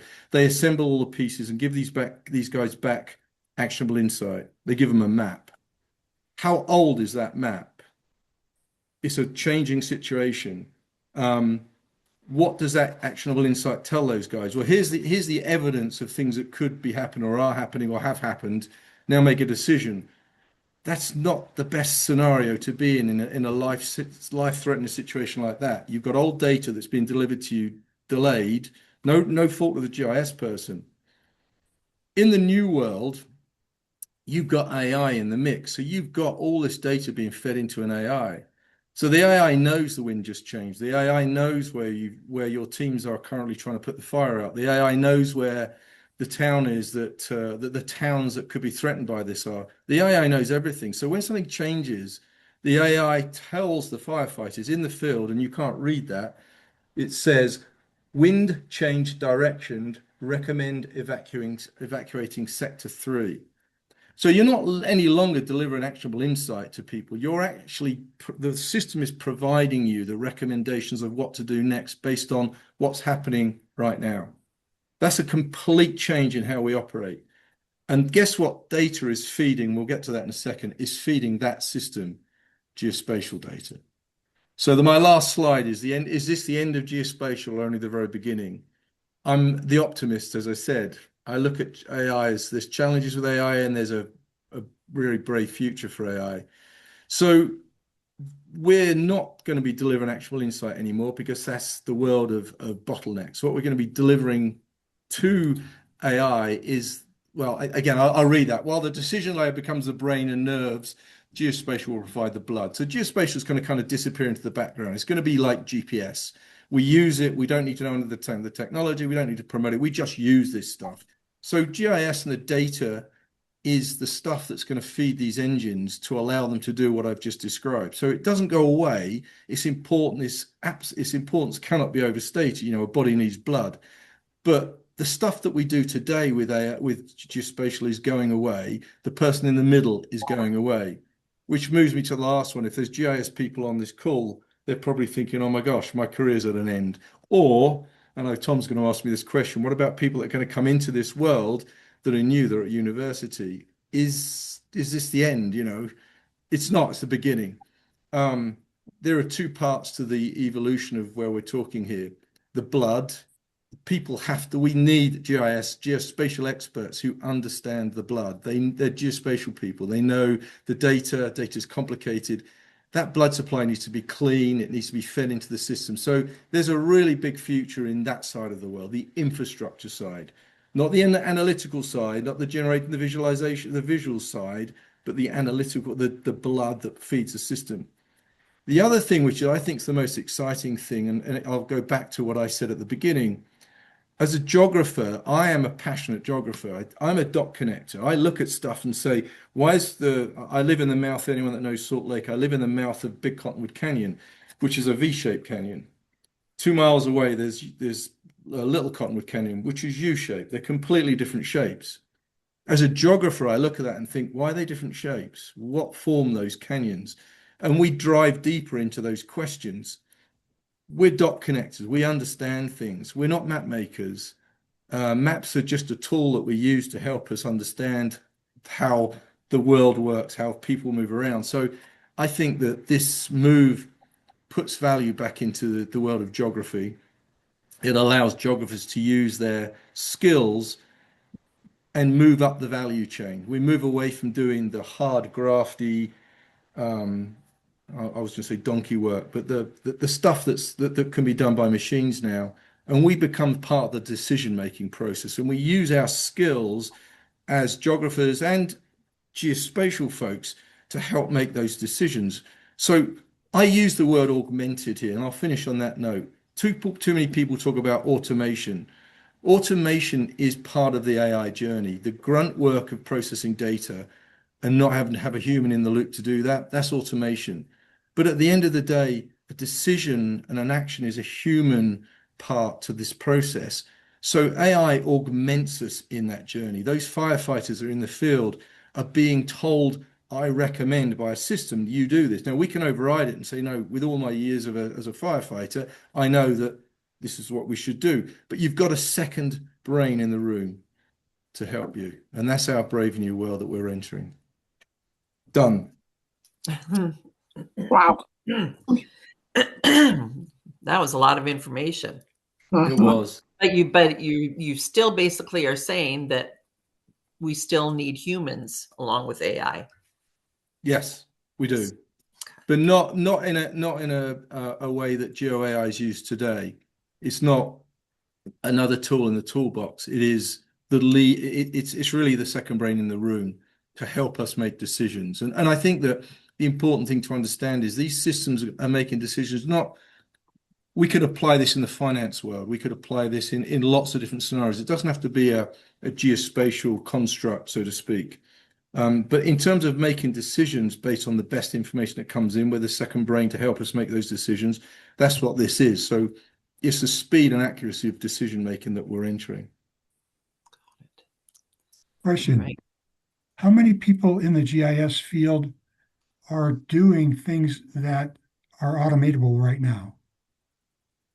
I would say the whole world of GIS and remote sensing are automation. I worked for NV5, and they're primarily a remote sensing company, but they bought some GIS companies along the way. They have a big division that are doing processing data. A lot of it's coming from like the fixed wing aeroplanes.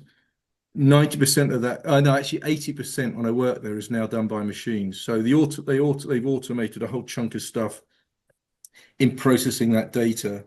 I would also say that the tools that sit within like ArcGIS Pro, there's a bunch of automation things there as well that helps us deliver actionable insight quicker. So I think that the automation things is a critical part of where we are today. The augmentation part, which I spoke about here, is emerging. May I ask a question? Go ahead, Tammy. Okay. Hi, I'm Tammy, and I'm in awe of everything you shared. Once I got past your accent, which I enjoyed thoroughly, I sometimes think, and I could be way off on this, but in the early phases of AI, we're like kind of where we were with Wikipedia, where people were putting in information, and those of us who didn't know much about it believed everything they put in and that it was factual. And then later we found out it was very, very diluted or one-sided. I have a short example kind of on what you were talking about. A friend of mine who works for Oracle is extremely astute in this whole area. He went on and asked for a Bible study of Titus 3. And he said, from a biblical sense. Then he went on and asked for a Bible study on Titus 3 from a secular sense. And it produced two totally different Bible studies. One of them very accurate to what he believed by the Bible, the other one not at all really referring to the Bible, but more a secular area. And his point was that people and Christians who tend to say, I don't want any part of AI, I don't believe in any kind of technology at all, is just not necessary. They're really making a mistake because they're not helping teach AI what it needs to learn, so that people, it will ask, do you want a biblical or a secular version? And somebody has to be teaching it. Someone still has to put the information in, and the information being put in is always going to be not objective or not neutral. It's just the way it is once you get past the objective and into the subjective. Is that true, or am I oversimplifying it? No, I just wrote some things down there. I think that when we talk about, that's why I wanted to define the difference between an LLM and the world model. An LLM is a text-based guessing machine which hallucinates. So it'll get it wrong, and we all see how it gets it wrong. And that's problematic because its guesses are wrong. So we have to teach those systems. And when you listen to Anthropic and OpenAI and all these other guys that are producing these chatbots, these LLM chatbots, they keep talking about the fact the more we teach them, the better they're going to get. But we're still having to teach them. I think one of the things I didn't touch on in that talk was the way that world models are the way that world models are being built. Why they're so different to LLMs is you can't understand the world through an LLM. An LLM is just pattern matching. It doesn't understand. It doesn't remember. It's what's called stateless as well. So it's it's a useful machine, but it doesn't help us understand the world. that word teaching, and you used it there, is important when it comes to the LLM world. But what world models are they learn. And we hear a lot about learning, but think about a little kiddie. When you're small, you're constructing a world model of your room. So, this is hard, this is soft. If I drop this, it falls. So we're constructing in our own brains this world model of our smaller world, and then as we get older, we get bigger and bigger. So we're learning all the time by experience. That's essentially how world models are being built. They're a learning rather than a teaching, and that's the huge jump. So I think to your point, and I hope I didn't go off topic there. No. We'll never fully be able to teach LLMs. They're always going to get things wrong. You can't fully teach it. So we're always going to get these hallucinations. We're always going to get these problems. And they'll get better over time, but they'll never be perfect. But they form a very good way for us to, and essentially, the world that is emerging is we talk to an LLM which understands our context, and then that's passed on to the world model. Essentially, there's a sort of a tiering system. One's learning all the time, and sort of is like our brain, but a world model doesn't have the contextual understanding that an LLM has. So there's a journey to that. So I've gone a bit further than your question, but the LLM itself is the current sort of where all the money's pouring into and where all the focus is. But what's emerging is extending the AI world into this world models world where we really truly understand the world and are not just guessing from text. Okay. Here? Because if you train a computer, program from the very beginning in a computer that 1 + 1 = 4, all the math from then on is wrong. Right. Exactly. So Yep. so whoever starts training, puts the information in, has the ability to slant what's in there. Accidentally on purpose.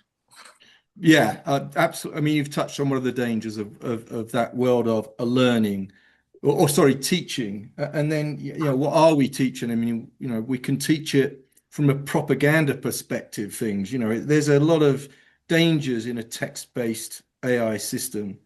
So, yeah, I mean, you're touching on some really big problems in the world of LLMs, which, we'll see where that unfolds. But yeah, you're right.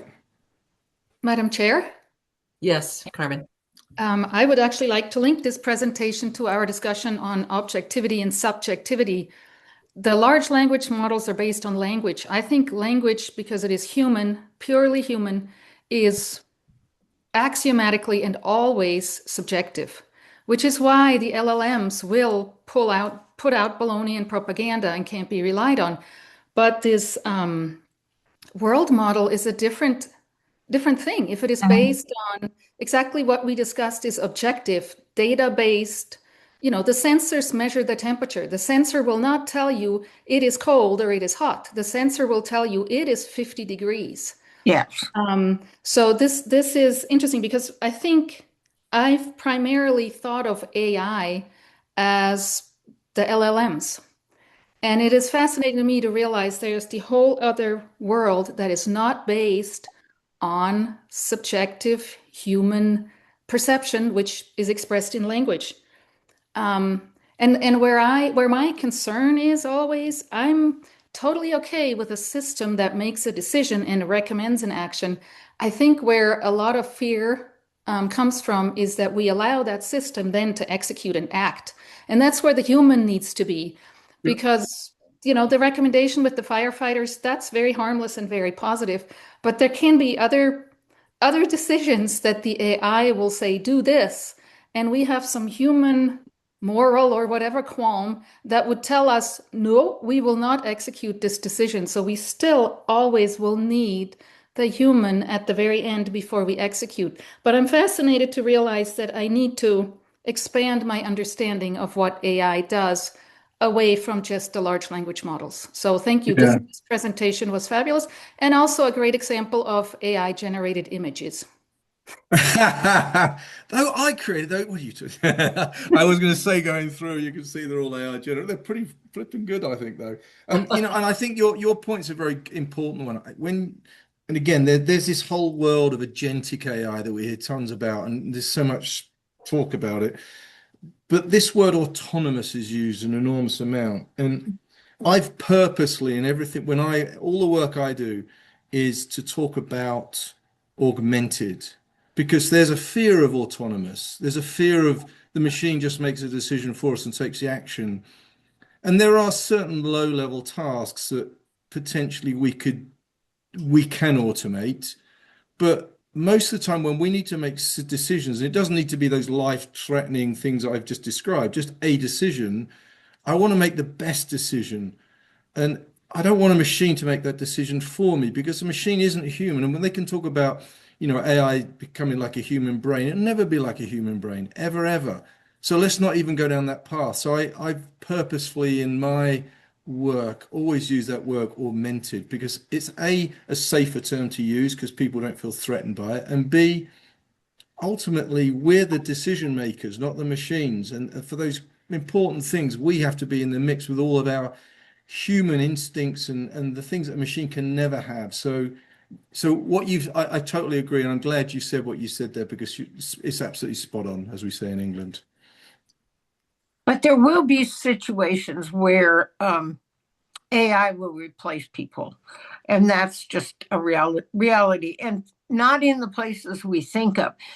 One of the examples that I read was of surgeons, that if, for example, a surgeon is working on cancer on the nose, the surgeon has to cut off a small slice and then take it and have it studied in the lab. And then if there's still cancer in that slice, come back and slice it again, then go get it checked and see if there's cancer.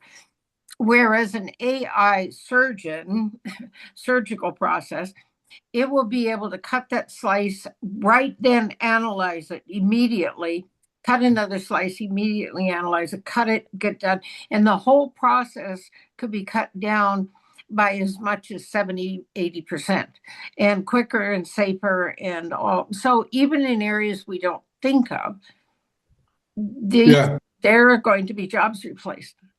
Well, and I would say there's a really interesting book. I've forgotten the guy's name on AI. He wrote it ages ago. It's something to do with US versus China, the war in AI or something. I forget it, but he talks about how many people. I wish I could remember the name of the book. I'll send it to Tom if he wants to share it with you guys. It's really a good book.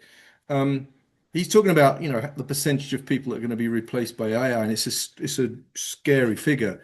And to your point, anything that can be replaced by a machine will be replaced by a machine.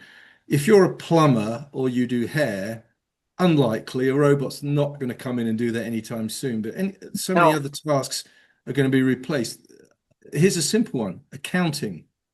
The accountancy world is going to be completely devastated by AI, because so much of that can be done by a machine. Now, that doesn't mean that you don't have in an aeroplane, you've always got a pilot there, but the aeroplane can fly itself, but you've always got that person there to make sure to override the system. So you'll need far fewer accountants, you'll need far fewer, not surgeons per se, or even though we're still using machines with surgery, but every industry is going to be impacted by this. So those that haven't been impacted are those that are manual tasks, if you want to call that, hands-on tasks. The other thing and I think that's, if I was thinking about Tom pinged me and said, what would I advise people who are entry-level folks in today's world? The universities are teaching still how to use tools in the geospatial world, how to use ArcGIS Pro. The industry have to protect their business model. So GeoAI becomes this addition on top of an existing business model. Those business models are dead. They're going away. So the universities are teaching old things when these guys finally graduate are not going to be very useful to them. So what do they do next? Our brains aren't going to be replaced. The understanding of how to make those decisions, of how to work within the systems that are going to help us be better at what we do or augment us. There's a whole new world that's emerging that is in that space, and it's upskilling. It's almost an upskill thing of things. I don't have to work with data and clean data and all that stuff. I've now got to think through the deliverable from this machine and go, what's the right thing to do? I've got my human instincts that know this machine's telling me this. How do I navigate those waters between one and the other? And it's an ill-defined definition, it's an ill-defined description I'm giving you, but truly the value of our brains will be so monumental in this new world. And how do we train our brains to help work with the machines to deliver the things that we're talking about here? I mean, it's exciting. I think it's amazingly exciting.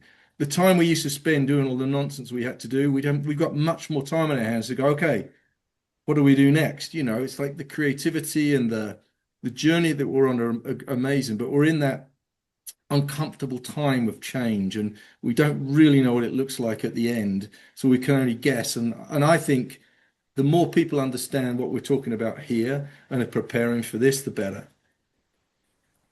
Matt, may I make one? And I promise this is the last statement I'll make. One of the things I read was that, for example, we call it the travel agent. The travel agent's gone. I remember when I first started my speaking business, nobody could survive without a travel agent. They're gone. It's just a field that's no longer needed. I was reading that actually the most outdated right now profession is the high school guidance counselor, who are giving very, very bad information. And they're stuck in you need a 4-year college degree for this and this and this. And data centers right now cannot function if they don't figure out how to get 80,000 plumbers and 120,000 electricians in the next number of years. And the electricians they're hiring are getting over $200,000. And these data centers are going out and fighting for them like they used to do with headhunters in major companies. And so the guidance counselors are totally out of step and going the way of should go the way of the travel agents, because we have to get the young people understanding where these humongous job leads are going to be. And we're just out of step with that. And so there you go. Those are the jobs nobody can take. Yeah. Yeah, it's a brave new world we're entering, but I think preparing for it, I think understanding what's changing, what's happening. I mean, and again, we've spoken about world models here, which is probably relatively new to you guys. Those are coming. Understanding that evolving world and the implications of that and keeping track of it and trying to fit where you sit in that evolving world, particularly the young guys, is paramount at the moment. I mean, the smoke will clear over time and it'll become more obvious, but at the moment it's a smoky environment. We've got to kind of wade our way through at the minute. But being stuck in what we know and we accept inertia is the biggest enemy at the moment. And that's individual inertia and corporate inertia as well. I mean, I used Esri as an example. Esri aren't going away anytime soon, but they're operating against an old business model and they know it. But they got to protect it, because what are they going to do next? The danger they've got is someone's going to sweep in and say, whoop, we've got this new, they're nimble, they're not held back by old business models and 50, 60 years of being around. They could sweep them away. And as we know that, how do they pivot to provide the tools that these world models and this emerging world of AI so badly need, the blood supply? That's a totally different question for those guys. How are they going to operate in that new landscape? Time will tell how they do. My suspicion are on Esri, they're going to do okay. Madam Chair? Yes, Carmen. I would like to thank Matt very much for his fascinating presentation, and I would like to recommend that Jenny send a link to this presentation to all our staff that deals with GSI. I think it would be valuable to all of them. And I know they didn't all have time to see it live, but it will be on the recording, so it would be great to send them a link. Thank you, Jenny. Phenomenal. Thank you. Yes, so interesting. Thank you, Matt. We appreciate it. Thank you very much. It was lovely to meet all of you. Good job. Thank you. I appreciate it. Thank you. Thanks. Bye-bye. Does anybody need a little teeny break? Yes. But we can break. I mean, we can go off on our own, right? Yeah, you can go off on your own. Let's go ahead and go ahead with the standing reports and information items. Jenny?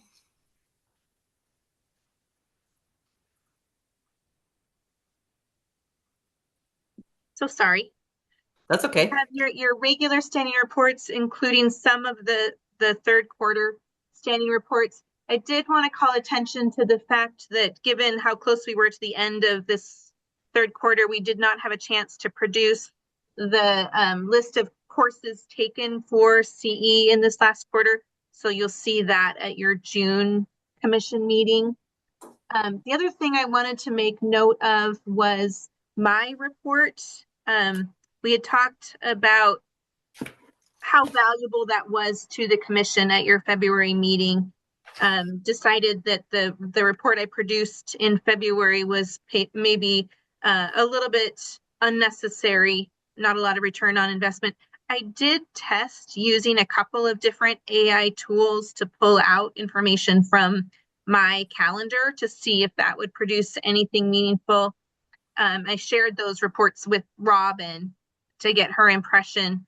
And really what we determined is that given the limited information that's available through a calendar like that, it doesn't produce any kind of meaningful report that can really fairly summarize and provide good trend information about the nature of my work. So I didn't provide a more detailed report and would be happy to take any additional guidance from the commission about what additional information you might want to see from me personally in the future.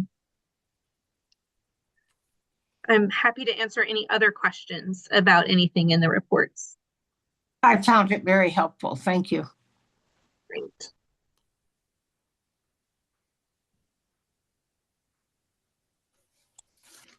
Okay. Madam Chair? Yes, go ahead. Sorry, I had to find my notes first. I just have an informational question regarding the work plan. Would you once again, Jenny, please, for the commission, explain the difference between some words that might confuse people? Sure.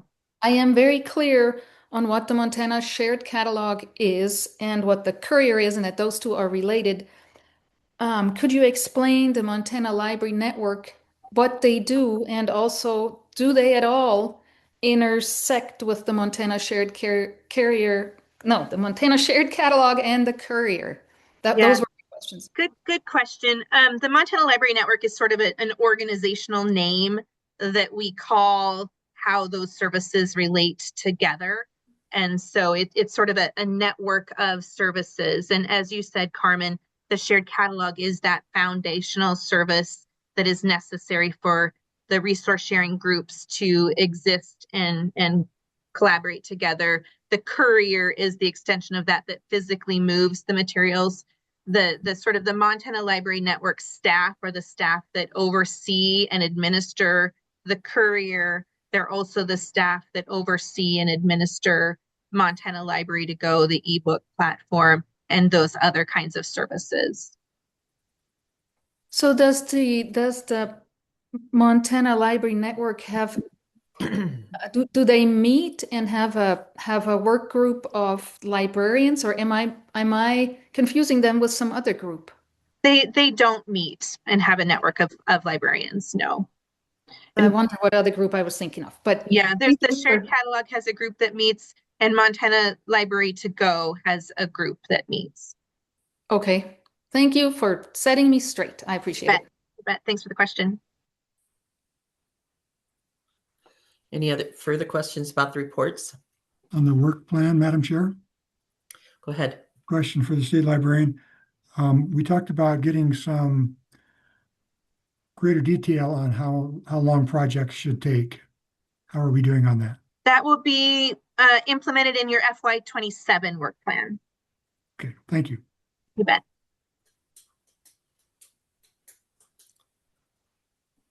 Okay. Anything else? If not, we'll go on to the should we discuss the education interim budget committee reports? I'm sharing those for your awareness. So if anybody has any questions about materials, some of these were prepared by legislative services staff and others in response to questions from that education interim budget committee. Madam Chair? Go ahead. I just want to say I appreciate that information, and please keep sharing with us what goes on with that interim budget committee. I think it's valuable to us to be aware of where they're going with this in the future. So thank you. Absolutely. You're welcome. Any further questions about either the quarterly financial report, the updated Montana State Reference Network glide path, and the House Bill 864 resource sharing study report? Is there any further questions about any of those?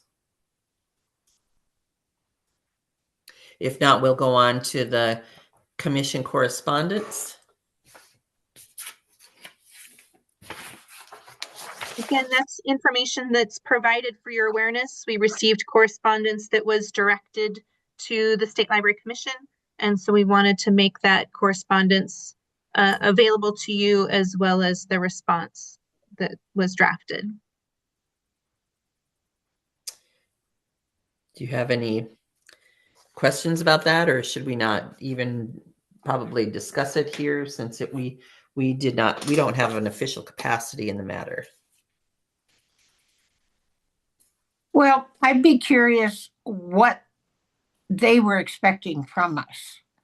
And if there is some confusion about our role. I think there's confusion about our role, from what I could decipher. We were expected to decide whether there was a violation of open meeting laws, and as it came, we cannot make that decision. We do not have the capacity to make any decisions on anything for libraries. I really liked your letter. I thought your letter was very well stated. I'm thinking that in general terms, with your newsletter that goes out to libraries, maybe this is a topic we have to address, is what is our role when there's a conflict with a local board and what isn't? Because it would seem to me, I don't know if a local, and I would go to Jenny and Carmen on this, if a local library did for some reason cross the line of what they legally should or shouldn't do, when is it our role? And maybe never. Mm-hmm. But that's right. It's really never our role. Okay, so we need to, I think, make that very clear that in our newsletter to the librarians.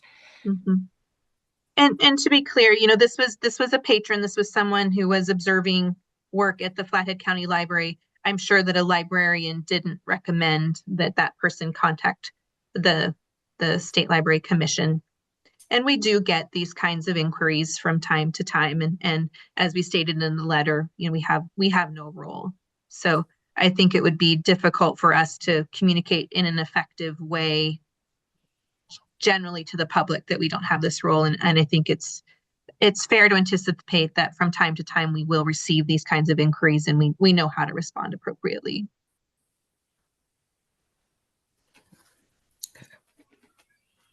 Any further questions or comments about that matter, the commission correspondence? If not, we'll go on to the commission goals and objectives. There's that objective word. Okay. So we know that we will be meeting in very short order with the CE subcommittee to review the decision regarding the continuing education policy, and we'll do our very best to bring that to you for the May 6th special meeting that's on your calendar. And then in addition to that action item, we've got your regular June business meeting coming up. We'll have the FY that should say the FY27 state library budget. I apologize for that. We'll be bringing that continuing education course catalog, assuming that we can get through the policy at the special meeting. We'll have your revised bylaws that you discussed today. We'll bring those forward. June is when you have the annual Library Federation plans of service. And those of you who had a chance to attend those meetings so far know that those are being discussed at the Federation meetings. We'll have that draft FY27 work plan. It will be a draft. The final version will come to the commission in August. And Tom, at that point, again, we hope to provide some information about the level of effort that goes into those various work plan projects. And then we had talked about at your February meeting having some initial discussions about possible changes to that administrative rule 10-102-11-59-2.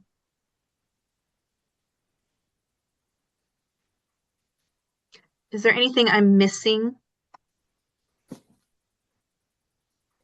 I just have a quick question. Is the June meeting going to be at the MSL building? Yes. Okay. Yes. Just checking that. Yep.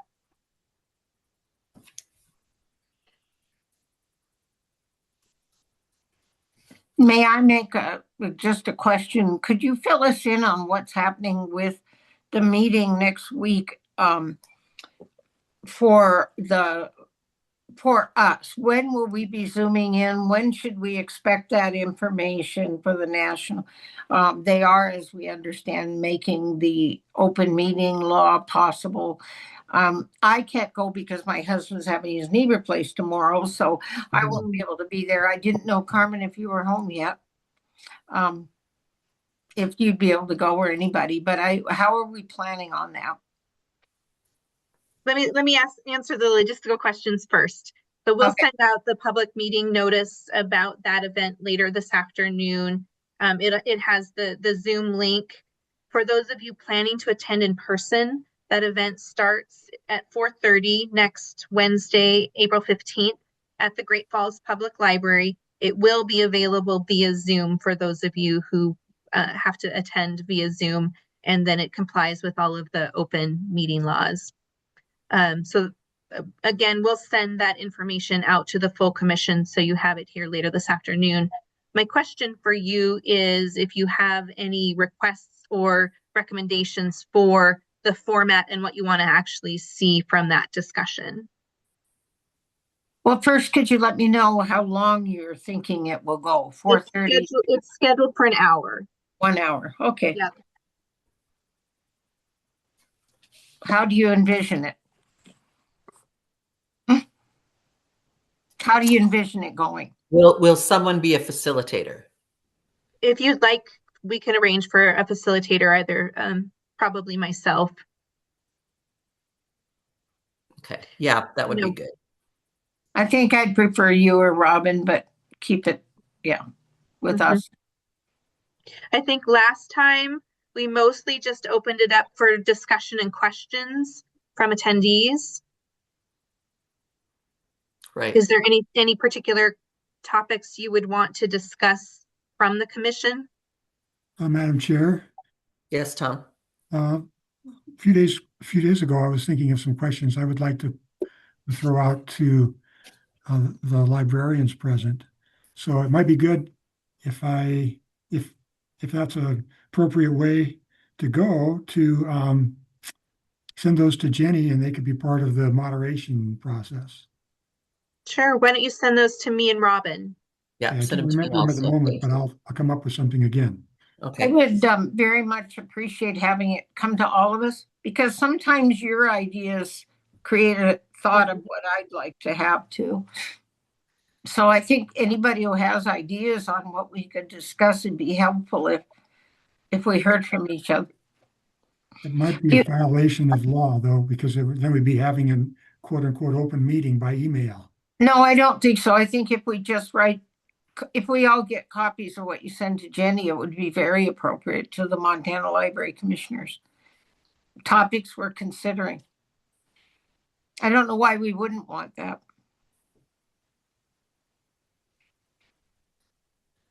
Chris, would that be a violation of the open meeting laws?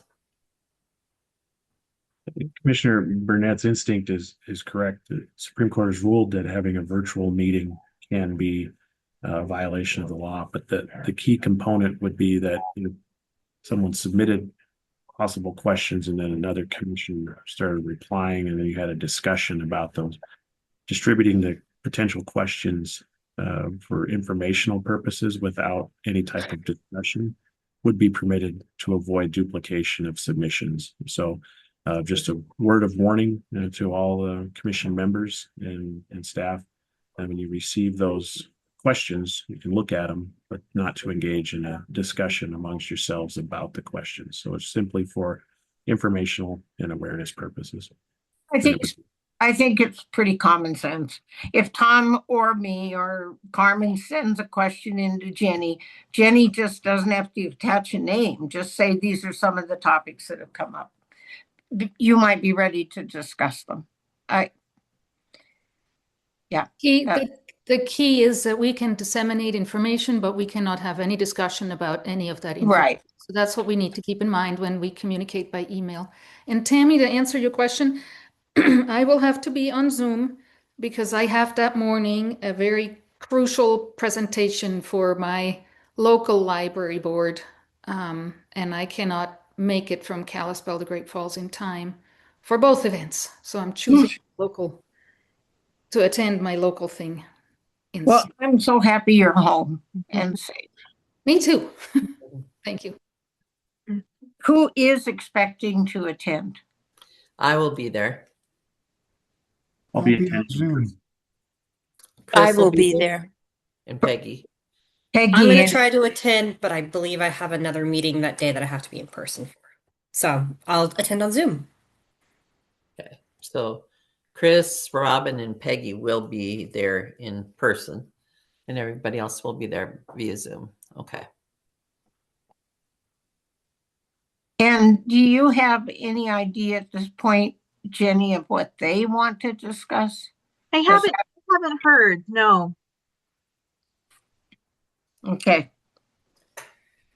I hope that we simply get questions from individuals, actually from the organization, but we'll see. I'm hoping that we just get concerns from individual librarians, but we'll see. Great. Okay. I just like to be prepared. You bet.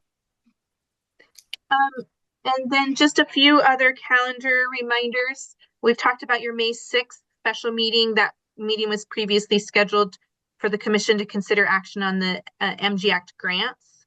And then we'll add, I hope, this continuing education policy discussion to that agenda. And then your regular June business meeting is here in Helena on June 10th. May 6th is Zoom. May 6th is a Zoom meeting, that's right. And did you get my question about why I received a hotel reservation for Helena next week? We're looking into that, yes. Thanks. Okay, good. Thank you. Yep. Did It's any on other? my calendar also. Yeah. Okay, I just wanted to make sure I wasn't. No, Okay. we'll make sure that block is canceled. Good. Okay. So those are your upcoming calendar items.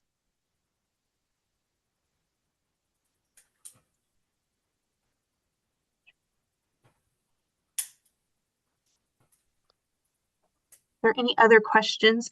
Let me ask, if I may, the subcommittee, while I've got all of you. Are you available to meet Monday morning before noon, next Monday morning, the 13th, or next Tuesday morning before 10? I'm a yes. To either. Yes, Okay. yes on both of those from me. Okay. Monday works best for me. I have other meetings on Tuesday. Great. I'm just looking at staff's calendars as well. And I'll tentatively say 10 a.m. on Monday, April 13th. Chris, are you available? I know you wanted to attend. Yes, I'd be glad to attend and I would be available at that time. Great. Great. Thank you. That helps us move things forward. And I have to be finished to get to a doctor by 1. Great. Okay. Okay, All right. is that it? Do we have any discussion about our goals or? Well, I have an item, but I want to know is this Yeah, I'll tell you when. I'll tell you okay? when. Okay. All right. Is there any further discussion on the commission goals and objectives? Okay, if not, I'm going to ask the public, and this isn't your time yet, Tammy, okay? That's fine. Okay, is there any public comment on any matter not contained in this agenda and that is within the jurisdiction of the State Library Commission? Hi, my name's Julia Caruana, and I believe this might be where I step in with comments and concerns as a Montana resident. Sure, go ahead. Okay, thank you. Sorry. I feel a little unprepared, but I'm going to do my best. I'm in Three Forks, and I have a daughter who is currently 14 years of age. And I have discovered that over the last few years, unbeknownst to me, she has been checking out material from our public library that, in my opinion, is child pornography. It's graphic novels depicting intercourse between children, minors, under the age of 18. I took this up with my library board after I discovered the material in secret in my daughter's room, and I asked them why my daughter can check out graphic material such as this when the same sort of content is not available to children of her age, either through retail sales of the same sort of imagery or through motion picture, which is graded by content for age appropriateness. I'm at the point now with the harm done to my daughter. I feel like I have to take up this mantle, and I'm wondering why, as adults, we don't have the same sort of restrictions on graphic content for our children for books. And I'll use books in quotes because it's a graphic novel. There's more imagery than text. I don't know why these materials are not graded, restricted in the same ways that we already restrict magazines, motion pictures, other materials that devalue and harm our children in the same way that we already know these materials do. My local library told me that there is nothing that they can do other than I can petition that book and have that one book reviewed for removal. I just don't feel like this is the big enough bite to protect our children in this state from grooming sexualized material. I don't know what else I do other than bringing this to your attention. If there is something I can do, please let me know. We have had this discussion numerous times amongst our board, amongst our commission. Would anyone, I get, Jenny, do we comment or, I'm sorry, I'm not trying to put anything across on your presentation, on your question, Julia, but I need to ask Jenny if it's appropriate for us to comment on this at this point. I would let Chris weigh in as well. Chris, yes. Madam Chair, under the public comment laws, this is the portion of the agenda for the public to bring matters to the commission's attention and comment on matters that are within the jurisdiction of the commission but are not appearing on the agenda. So there may be general responses to the comment that was provided and request of staff to place the item on an agenda or refer the matter to staff for response to the comment. But any type of engaged or detailed discussion of the item would be outside of the agenda and would deprive those that are not present for this meeting of their right to observe that discussion because it did not appear on the agenda. So the best course of action would be to either refer it to staff for follow-up or to request that it be placed on a future agenda for discussion consistent with the open meeting law. Madam Chair, Yes. I would like to thank Julia very much for her courage. I'm very happy you put this on the record for a public meeting. I share your concern. I think many of us do. I would ask that this be made an agenda item again. There has to be more that we can do than just say, oh, I agree, I'm sad, we should do something. We did have a speaker a while back from, I believe, South Carolina or North Carolina, who was directed by their state legislature that they could remove books from the library that this very large committee had ruled as being pornographic, violent, or dangerous to children. And it was taking place. So there are precedents for libraries taking place with this kind of very dangerous material that is being put deliberately in our children's hands by libraries. And not making parents aware. So I would like to follow this up, and I'd like to follow it up with Jenny giving us an idea of how we get this through the legislature, if that's where it has to be from, or what else we have to do. Maybe it's an open, session that parents can call in and express their frustration and what they want to do. Maybe it's, Carmen would know this, maybe it's a training session for parents on how to talk to their local boards and trustees and what laws they have or what ability they have to go through their local boards. But to have a local board be able to say at a local library, well, we can't do anything, and then to have us say, well, we can't do anything, I think that's just kicking a can down the road on something that could be literally destroying our children. So I would like it to be an agenda item and be prepared to say, what can we do? Let's approach it from that. Through trustees, through the legislature, through us with recommendations, what can be done instead of just, oh, well. If you would send, perhaps one of the good step would, Julia, for you to perhaps send a letter to us or an email to us,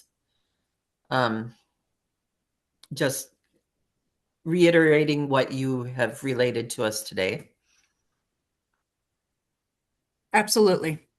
Okay, that would be Madam Chair, as part of that correspondence, I'd like to know the titles of the items in question so that I could review those to be prepared for any additional discussion. Yes, that's a good idea also. I'll also include the paperwork that they gave me to appeal the book in the library, just so that you guys can see the process that was presented to me by the library. I have no issue with my library in so much as when I contacted them, they opened invited me to the board meeting. I was able to, make my case. They heard me out. They just kind of gave me the whole kick the can down the road thing where they were told, library, like national library policy is free access to all. I can understand this to the point of the content that should not be presentable to our children and taking their innocence. This is grooming. It is straight up, down to it, sexual grooming of our minors. Madam Chair? Yes, Carmen. I would ask Jenny if she can use her channels to communicate with public libraries around the state and get their input on how some libraries have handled this, because this is not the only or the first instance where a patron has those kinds of objections. And I know my library, Flathead County, has found a way that has worked for us. Full disclosure, I'm on the Flathead County Library Board. We had input from a previous director who advised our trustees to create a parent resource shelf. So if there are, and I think we put books on there, I'm not entirely sure, based on patron and librarian input. And it's a matter of keeping difficult or unique topics available to families, but not putting them directly at eye level for minors to grab them. So we were trying to make resources available to families, but also being mindful of families that have not been exposed to a trauma, not being exposed to traumatic things needlessly by having those books on the kids or youth shelves. So we've made a difficult compromise, and so far that seems to be working. I would be very curious to find out if any other libraries in the state have found a similar solution. It's a somewhat difficult area, but I share the concern of the sexualization of minors, and I don't think public libraries, can be a conduit for that. That is wrong. But at the same time, public libraries have a mandate to serve their communities. So I'd be interested, Jenny, to find out what other libraries have who have grappled with this, what they have come up with as a good solution, so that Yeah, maybe I think we I can think that's a great disseminate. suggestion. Yeah, disseminate maybe what works. Yep, great. Thank you. Yes, I know that our local library in Choteau County went through the same. We had quite a few parents Great. objecting to certain titles, and they have came up with our local board came up with a solution for it also. So that would be good. To I'll broaden make sure and this, add that toward our meeting. Sorry. to broaden this a little further, than just the books, the graphic novels, I should be more specific because to me, it's more about the imagery, the graphic novels.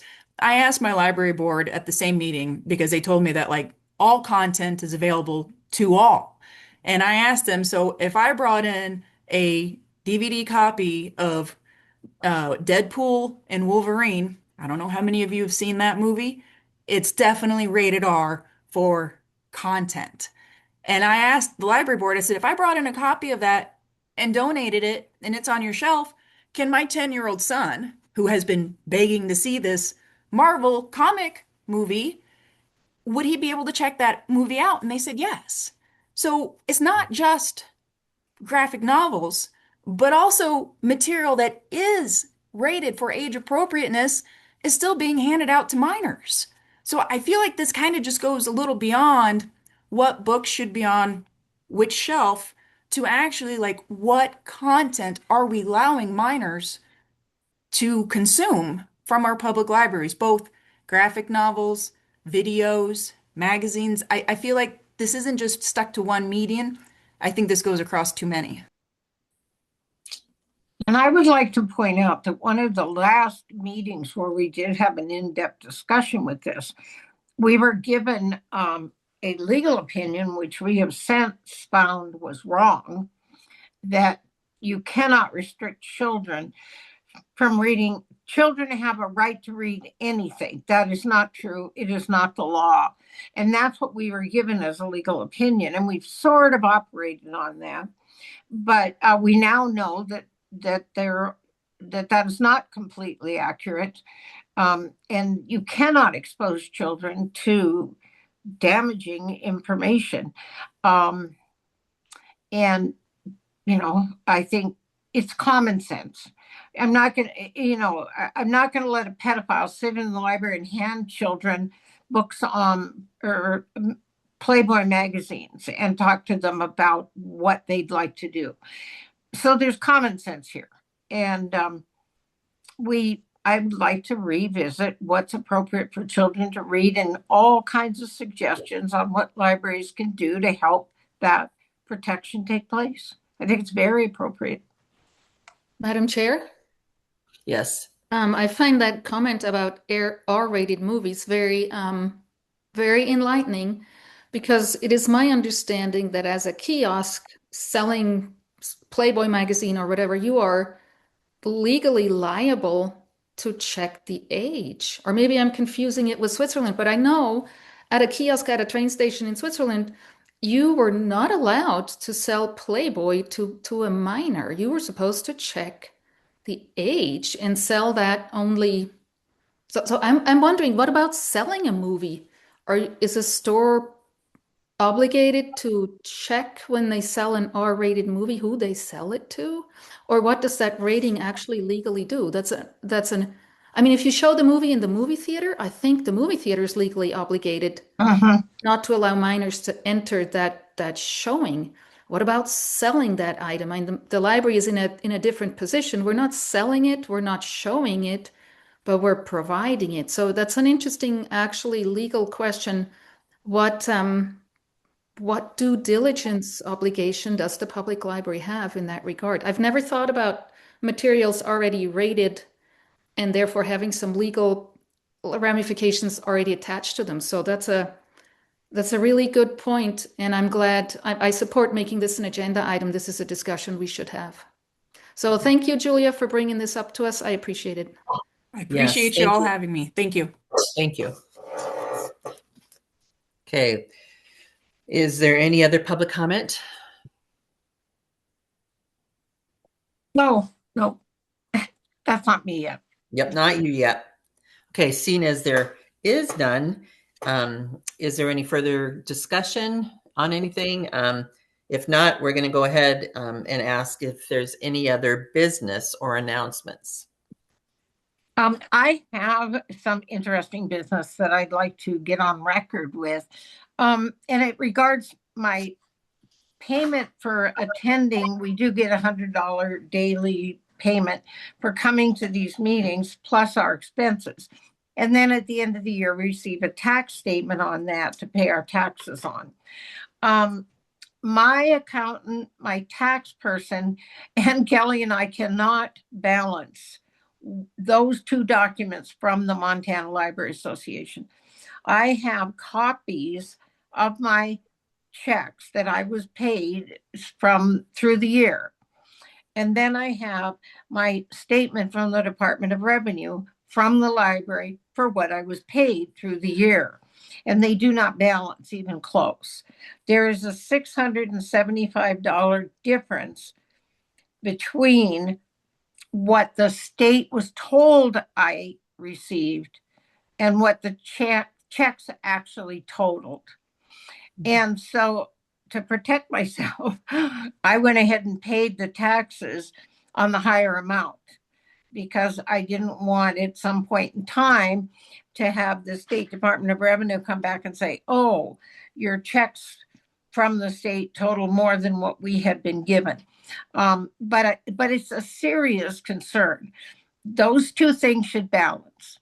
The checks I received from the Montana, from the staff over the year should be the same as the tax income statement at the end of the year, and they're off. And considering one of them is only 1,448 and the other is 21, that's a huge amount to be off.